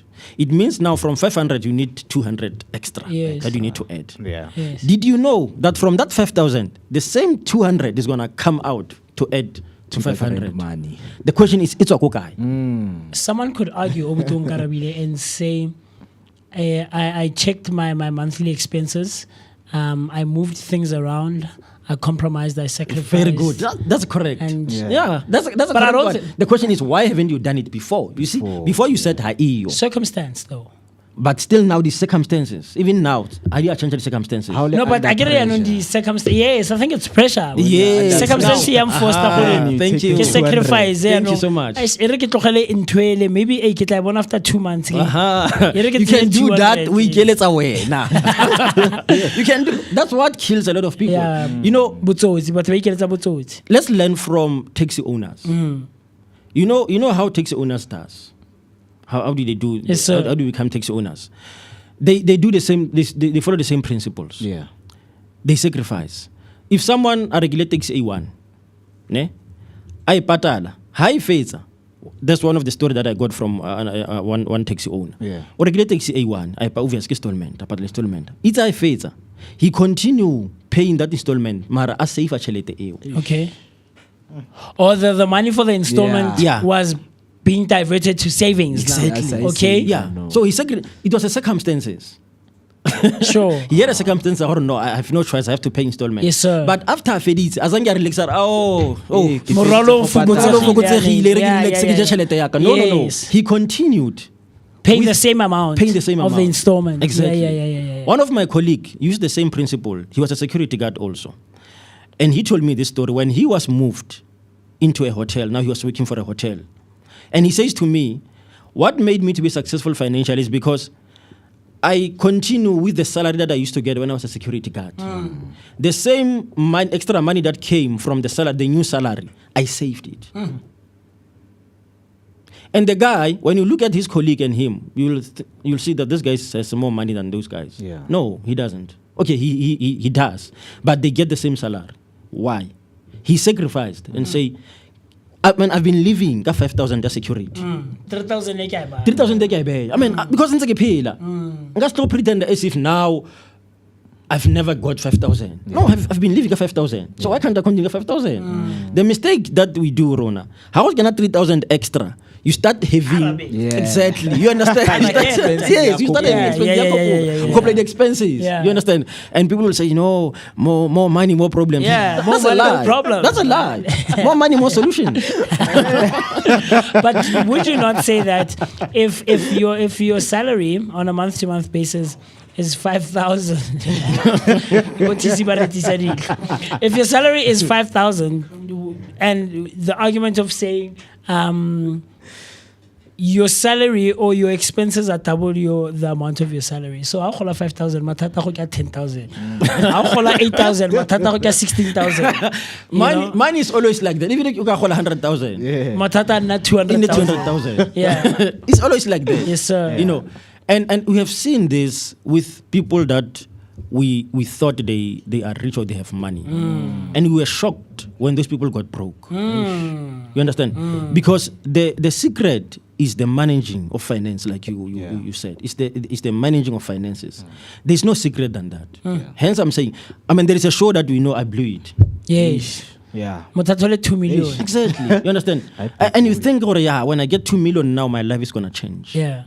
But get that 2 million and fail to use your brain. Yeah, man. Yeah. You're going to be in the statistics. Exactly. Already Uneli something coming through on our YouTube comment section saying, every day I think about starting my business, and I guess I fear the what if. Yeah.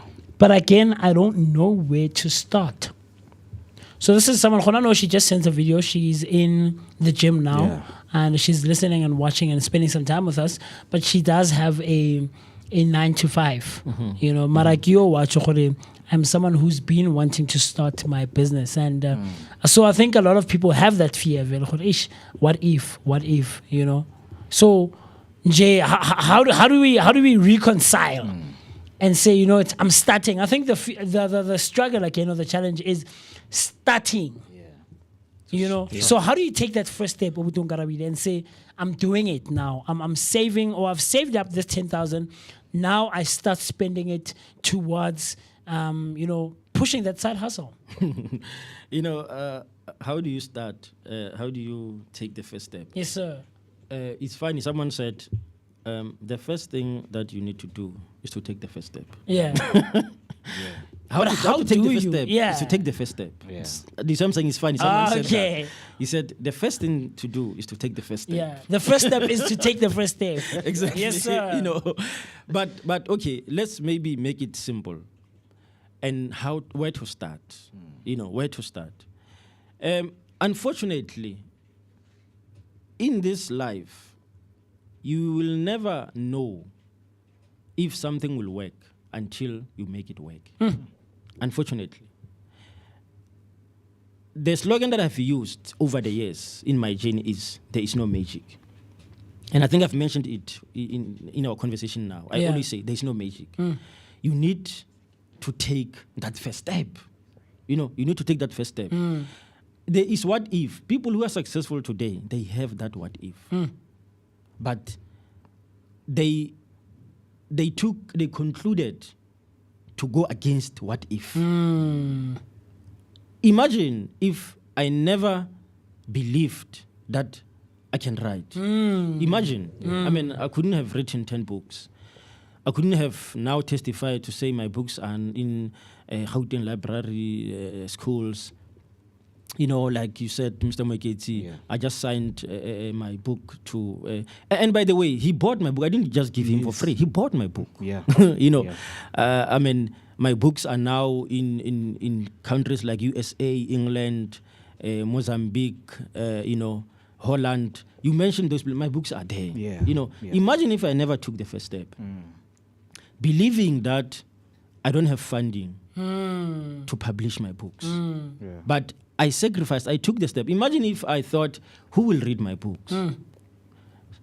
We have this statistics rather or research to say South Africans are not reading. So imagine if I took that said, that mindset. That mindset said, no, who will read my books? I mean, the statistics says South Africans are not reading, so who's gonna read my book? Imagine if I had that thing and say, what if people don't read my book? Then I've spent money to publish my book. I've wasted money. I could have used money somewhere. Imagine if I had that what if. But I took the first step. It was not easy. I took the first step, and here I am today. There you are. Telling a story. Yeah. Powerful, man. And of course, I think because of time, we would have loved to have expand more on this conversation. But lastly, for our youth especially who feel the pressure to make it fast, out there, what's your message to them from the pages of Don't Quit Your Job Yet? Okay, I was talking to one of my friends yesterday, and she was saying to me, it's difficult, it's not easy. It takes long.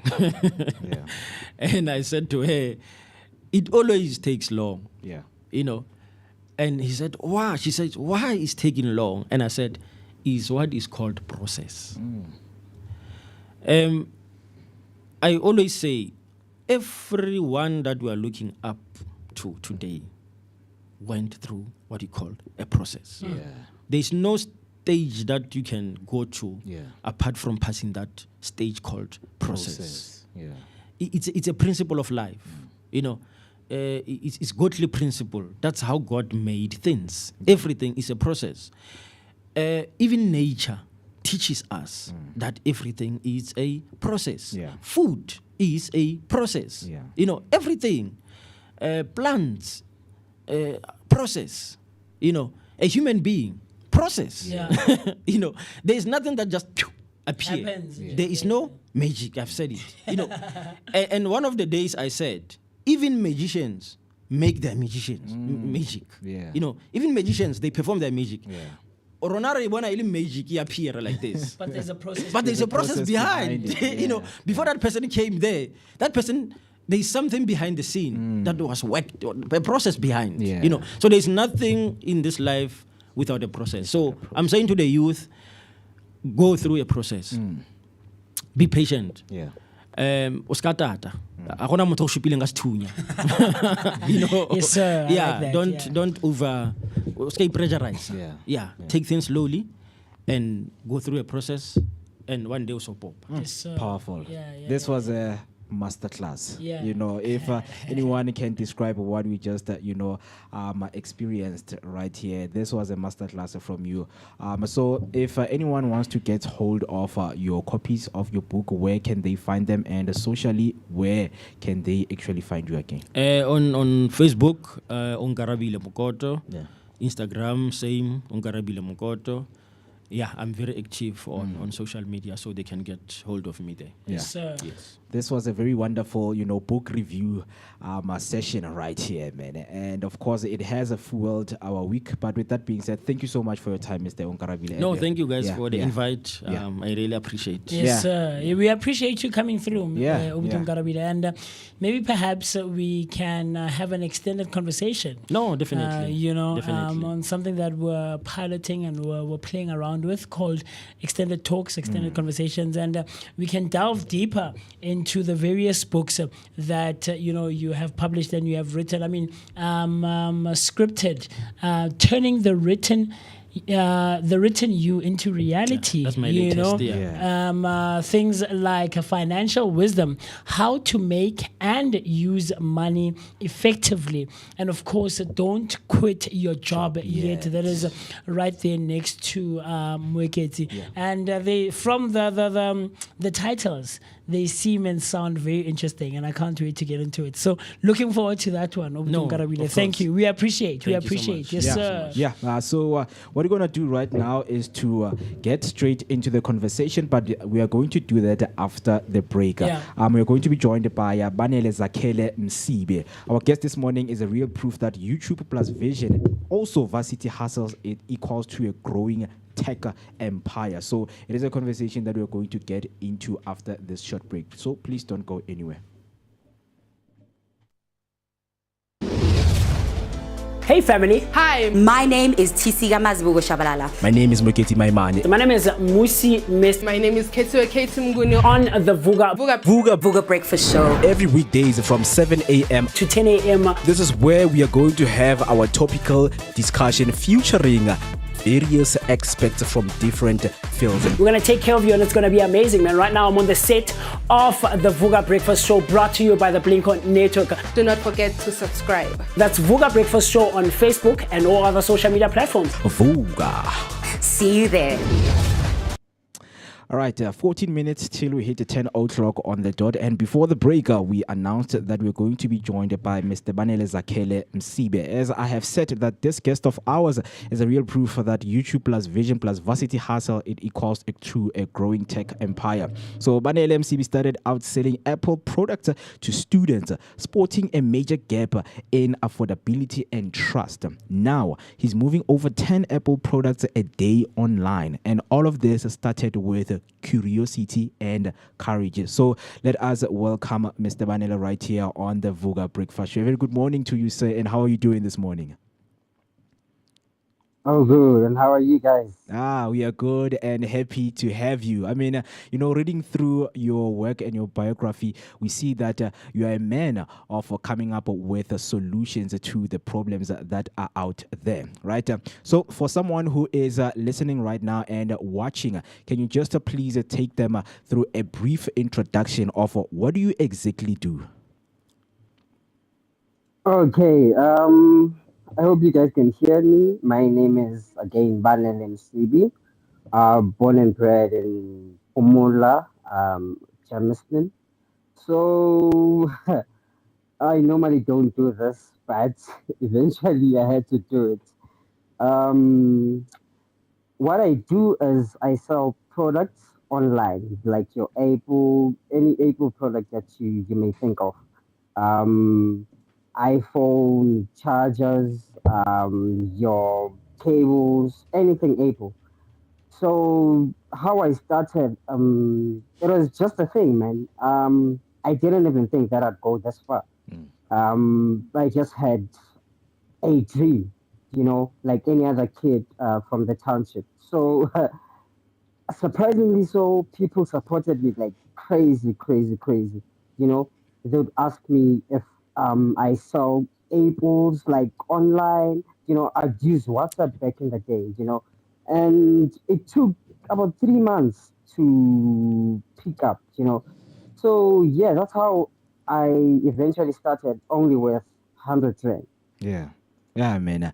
That is very interesting to hear because when somebody hears that all they would want to jump in is the origin of the story, because we know behind each and every entrepreneur there is a story behind. So what made you believe that you could build a business just from watching YouTube videos? Just let us know, was there any specific video or moment that lit the fire? Okay. Usually I'd watch Impact Theory. There's a guy called Topical. This guy used to sleep in a car, back then. And to my surprise, I was like, this guy used to sleep in a car, now he's a billionaire. It means I can do it too. So I'd usually watch his YouTube videos, interviewing people, telling people that they can do it any given day. They could actually do it. So I actually believed that I could do it. And I started doing my research about drop shipping, any online services that I can possibly do. And I came across Apple. Everyone is using an iPhone nowadays. I thought maybe let me dive into this. Probably I'll make a killing. eventually, when I started, it was hard. The only person who would support me was my wife. Told me not to give up and push harder. And eventually, things started picking up.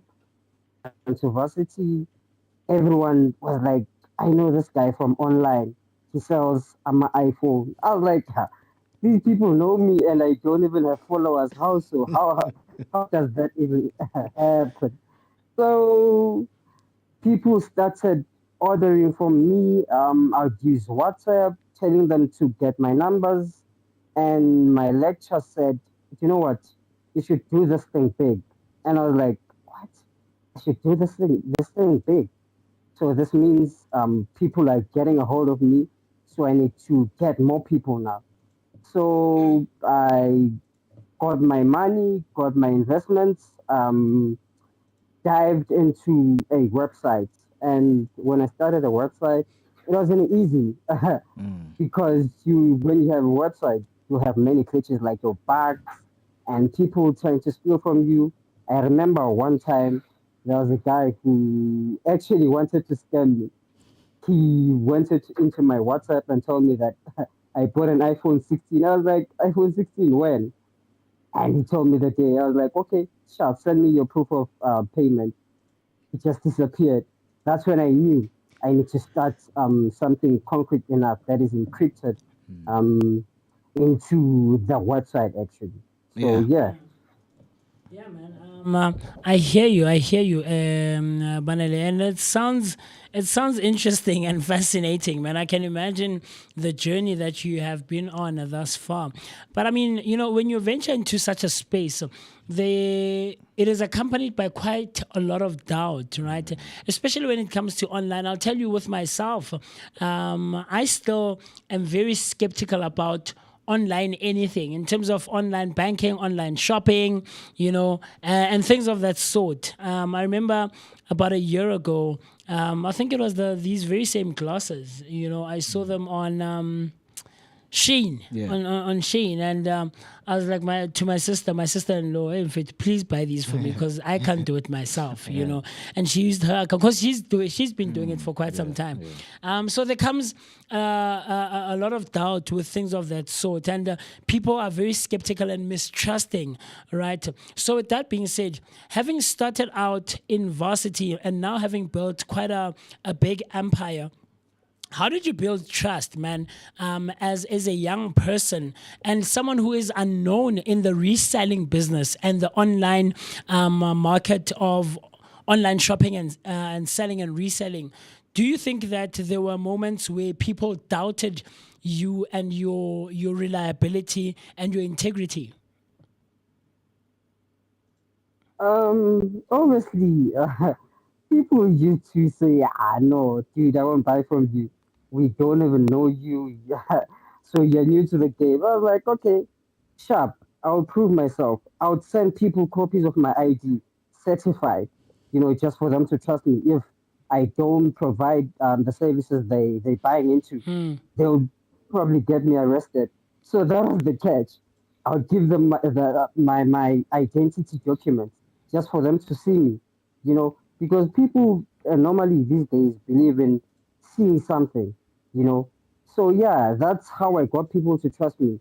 Send them a certified copy of my ID, and then give them my socials. They'll do their researches. So yeah. Yeah, man. And with you mentioning that some other people they actually struggled, to trust you, and now you had to come forward and send them your ID, certified ID copy. It brings some of the elements of becoming an entrepreneur, and those elements now will lead you to what we call the risk versus the reward. We all know that when you are an entrepreneur or you are someone in business, you are always going to be faced with that, and of course you come with solutions of overcoming the challenges that you go through. So what was the scariest moment in your journey so far, and how did you push through it? Okay. um to my surprise, it was um, trying to go broke while at least making money. Sometimes I would think, if I make so much money, how will I sustain myself? Because usually you see people making money and then go broke again. So I read a book by Manas Rodriguez. This guy was actually saying, don't go broke trying to look rich. So that was the most scariest thing that I could think of. When I think of that quote, I'll think to myself, okay, sharp. Now I need to stay grounded. Now I need to have a bit of discipline or even more. You know. So to be quite honest, it wasn't easy to be disciplined because when you start making money within your family members, people will ask more favors from you. And on the other side, I'm working a 9 to 5. So I'm waiting for my business to like pick up fully, have one store and then scale the business and grow, and get more stores on the line. So going broke was the most scariest thing for me because convincing people to buy into my product wasn't that hard, because when you are a people's person, people believe in you even when you have nothing, you know. So yeah, that was the most scariest part of starting a business. And I love how you just mentioned scaling, and the risk that comes with, especially I think online versus people coming to a store, to a shop physically and practically, So, as someone who's been selling for over 10 years, right, or rather selling 10 products in a day, that's no small feat, Banade. And I don't think it is the easiest of tasks to take up, on a day-to-day basis. So in terms of trying to scale up and improve the business and be better than yesterday and yesteryear, what do you think are some of the digital tools or platforms that have helped you scale your business, especially on the online market? Definitely providing contracts. People didn't have like money to buy iPhones cash, you know. So I thought to myself, okay, I guess I should like try to provide short-term contracts. At this point, I have Happy Pay.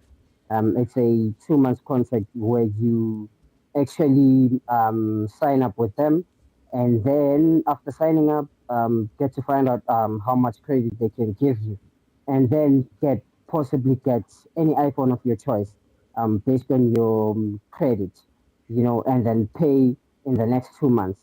So I now I understand that people would venture more or dive more into buying something with credit because of affordability. Imagine buying an iPhone at the cheapest price using credit. So that was the main goal for me. Now we're working on having pages now on board, and Payflex is coming on board soon. So that was the main goal: getting credit for people to get iPhones. So yeah. Yeah, man. Yeah, it's very interesting because along those lines, you just mentioned that you have closed that affordability gap. Now you know who your customers are, and it brings me to now asking you about your suppliers, because I've had it in the hustle world that when you know your supplier, you know your messiah, right? So obviously, getting products directly from suppliers is no easy task, as there are some processes because you are a young person, because they know suppliers are like every time when we meet up with a young entrepreneur, they are they're on the verge of giving up in the next 2 months. So we can't be dealing with people like that, right? So how did you manage to bridge the gap between you and the supplier, especially as the young entrepreneur, man? Okay. It wasn't easy, as you say, man, because suppliers need to trust you, that you would do what you say you would do. I gave a task to my supplier. I said to him, let me sell 5 iPhones for you in a week. by then probably you'd trust me. And he gave it a go. When I sold to 10, he was like, oh, this guy is actually serious about this. That's when he got serious with me. Eventually we became very close to a point where each and every day this guy checks up on me, you know. So it is that easy for me because I'm quite a workaholic. I don't just sleep without doing anything. That's what I tell the people that I employed by me. You know, I tell them all the time that if you don't do anything, you'll actually be bankrupt moving forward. You are applying for bankruptcy in future. So you can't sleep without doing anything. Whether you're employed or not employed, you can't sleep without doing anything. You need to be in the gap of opportunities. Opportunities come and go. If you have an idea now, let's say you want to sell probably soap, and there's a gap within the space of soap industry. Get in it now. Start now with what you have, because if you don't start, someone might close the gap for you. Yeah. No, man, Banele, your story sounds very interesting and intriguing as well. It sounds like you've gone through a lot, man, over the years since you've started, and I'm sure that there are very interesting stories that you could sit and tell us. "Hore, guys, and had time been on our side, I would have loved, and I'm sure Mo would agree and concurs with me. Hore. It would have been great to jump into some of those and hear some of those, especially because online there's a lot of scams and mistrust and misleading people. It would have been great to find out the some of the practical steps that someone can take, or the practical steps that you took to build your brand as a trusted reseller and things of that sort, man. But for someone who's watching and listening and is listening to Banel MCB and his story and his journey and how he got to be a reseller online, what motivation would you give to them, or what keeps you motivated, even on days when orders are slow and challenges are just piling up, left, right, and corner. You close one hole, another opens, and things of that sort. So what keeps you motivated, and how would you motivate someone else who is listening and watching from wherever they are tuning in from? um, there's nothing special that motivates me, but what I would say is being broke is motivation enough for me, because if you are broke, you can't do certain things. There are necessities that you can't get, Yeah. and there are things that you can't get done. So being broke is enough motivation for me. No matter how many books you can read, no matter how many podcasts you can listen to, no matter how many videos you can watch, if you're not motivated enough by your situation, by your circumstances, then you won't do anything. So you need to be in a mental state where you are motivated by who you are, what you are going through. That's what you need as a killer thing to do. So being broke, man, is enough motivation for me. I'm trying to provide for my family. I'm trying to shape up my community. Um, One thing that I believe in is everyone is given a chance in life. It's it's up to you if you take it or not. Whether you want to take it or you don't want to take it. Everyone has a chance. Ah, man, on this beautiful Monday morning, I think one will take that as a motivation to fuel their week ahead of themselves, man. Definitely. But with that being said, man, as we do not have enough time on our side with you, and would love, of course, man, to hang around with you until I don't know what time, but we have to close it off. But lastly, what phone do you use, man, and why? That's funny. Ask the question. I remember back then watching a video by Warren Buffett. Actually, he's kind of my online mentor that I wish one day I would meet. Because why am I saying he's my mentor? I usually watch his videos. They give me that go ahead type of a thing. I'm using a A25 SE, but I bought my wife an iPhone. The reason why I don't use an iPhone, it's simply because I'm trying to stay different, because having an iPhone at some point changes your mindset. You think you've made it, even if you haven't made it enough, you know. So I'm trying to stay grounded at this point, but eventually I'll have one iPhone or two, maybe. So are you insinuating that perhaps maybe your wife might think that she's made it? I mean, you bought her an iPhone. Come on, Vanilla man. How are you an Android user, but you are a reseller of Apple, man? As I'm saying, I'm trying to stay grounded because having an iPhone has a standard, man. And my wife does think she has made it enough at this point. I'm Yeah. telling you, she does think that because having an iPhone gives you that stand. It's like starting to work and having a car. Eventually, the society would think this guy has made it, even Yes. if you haven't made it enough. So that's my mindset. That's where I am mentally. I see.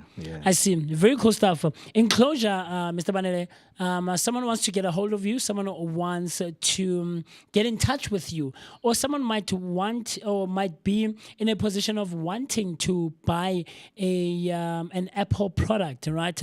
How do we go about getting a hold of you, getting in touch with you on socials, emails, WhatsApp numbers, all of those kinds of things? How do I go about that? Okay, on Facebook, I'm Banele Academy City.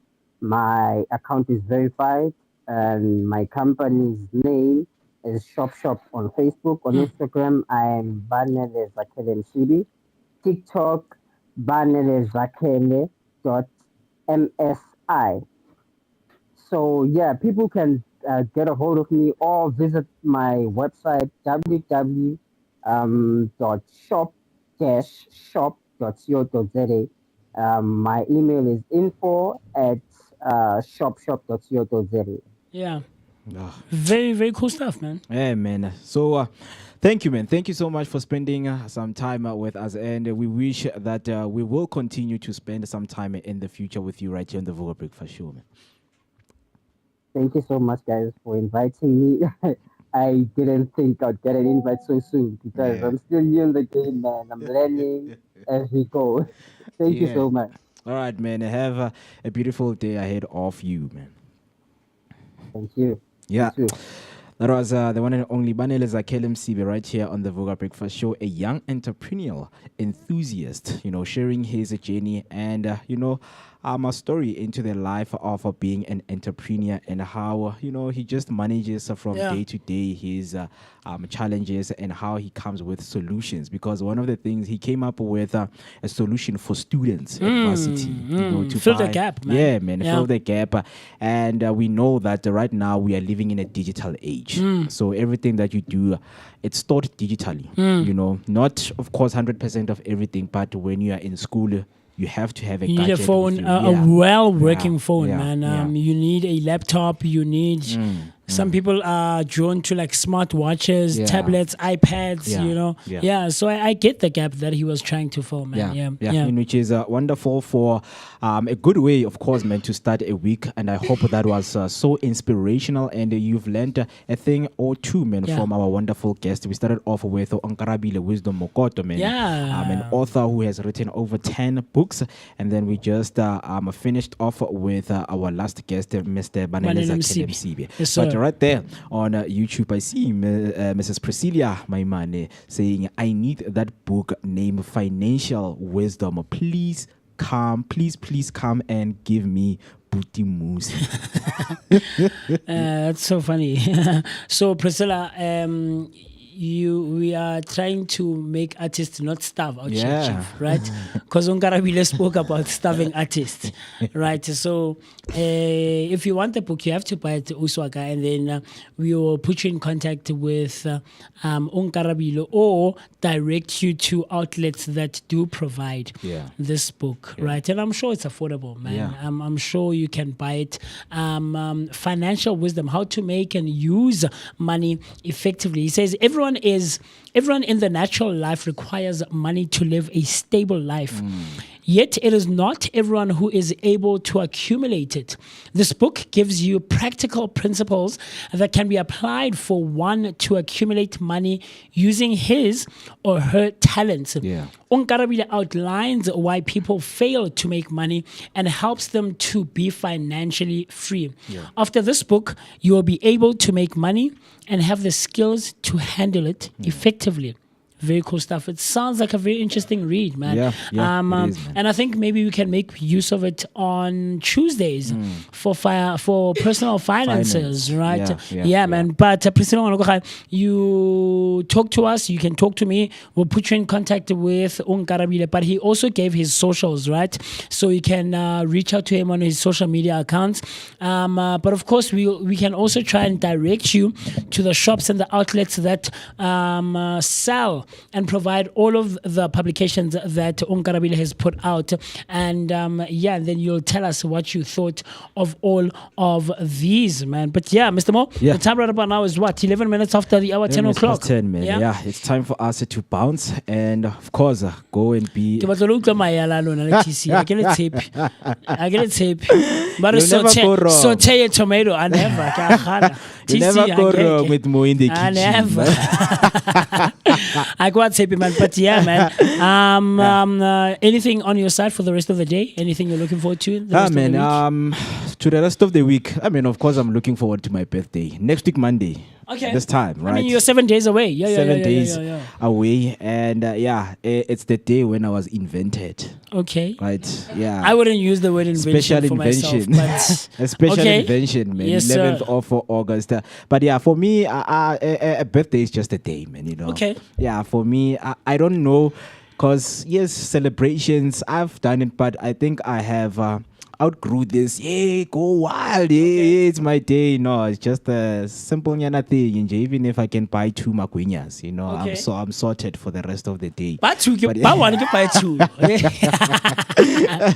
Or Palukonyale, you want to get buy 2. If you know, you know, Chief. If you know, you know. If you know, you know, Yeah, man. yeah, But yeah. yeah, man, hopeful to see what this month has for us. Okay. You know, because it's August and we are about to be introduced to spring. So, of Yeah. course, man, we are preparing Emara ourselves. dust and Ish. fish. You know, yeah. Yeah. And I remember last year, 11th of August, man, it was so painful, but I couldn't see Bramfisha. The way Okay. it was so dusty. Like there I was see a you. white dust all Yeah. over, Yeah, right? yeah, yeah. But I just hope that this season, man, for other people, they're going to see it as, as a different season. They're going to see it as not just dusty, but to wipe the dust in your life Yeah. and learn from it. Yeah. But yeah, with that being said, man. Come out better on the other side. Yeah. You know, TC mentioned in the morning, she said that she's looking forward to resting this Yeah. week. And I echo and I concur with that statement fully and utterly. Rest. Yeah, man. Rest. Last week, I think I overexerted myself. I Yeah. didn't rest as much as I should have and as much as I would have wanted to. Yeah. You know, and it came back yesterday on me. All that tiredness came rushing back. Yeah. Because on Saturday we were out at a funeral, Goshawela, and then we went to Kobuching. Yeah. After the, I'm sure you saw my status Yeah, I did. on WhatsApp, man. But yeah, I'm also looking forward to resting as much as I can. Yeah. I even felt it this morning, man. Hey, You know, I guys, even let's missed rest, the man. days. Let's rest. You kila bona boroko bo bo mna twi pele go sa weekend. Ay man, I get man. Hey, Chief, it's Yeah, Monday man. morning. It's a brand Monday new motivation. week. The first Motivate. Monday of the month. So I'm looking forward to that. But of course, I'm also looking forward to some of the guests that we're going to have here on the show, man. We always have interesting people.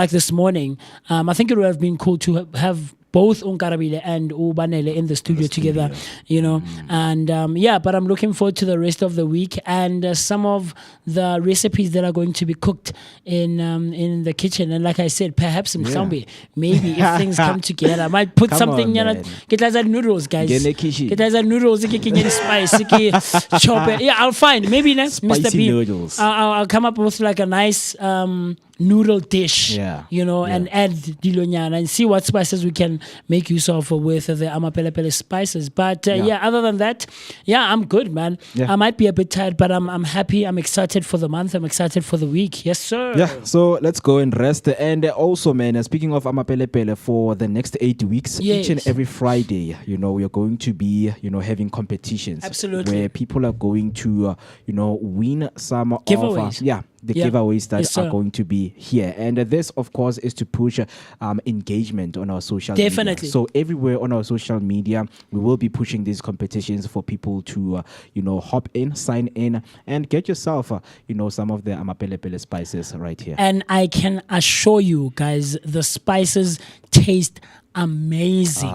Trust me, we're not just saying this for the sake of you know, pushing the brand or whatever. They genuinely we've been making use of amapelepele spices, I think, for like 3 months now, or a little over 3 months, since the first time that Mervyn Moloto came through, right? And it's our spice choice. Absolutely right here on the Vooka Breakfast Show. And trust me, if you purchase these spices, you won't regret, and I doubt that you'll want to go back to these other brands. It's a genuine thing, guys. But with that being said, from myself, the one and only MOOCEE Mist, my name is Musi Mist, and I've been so happy and excited to have spent time with you, hung out with you on this great Monday morning. And says it gets weather, guys, because 2 weeks back I jinxed myself when I told TC the weather is on our side, you know. So it's sunny and it's not too cold.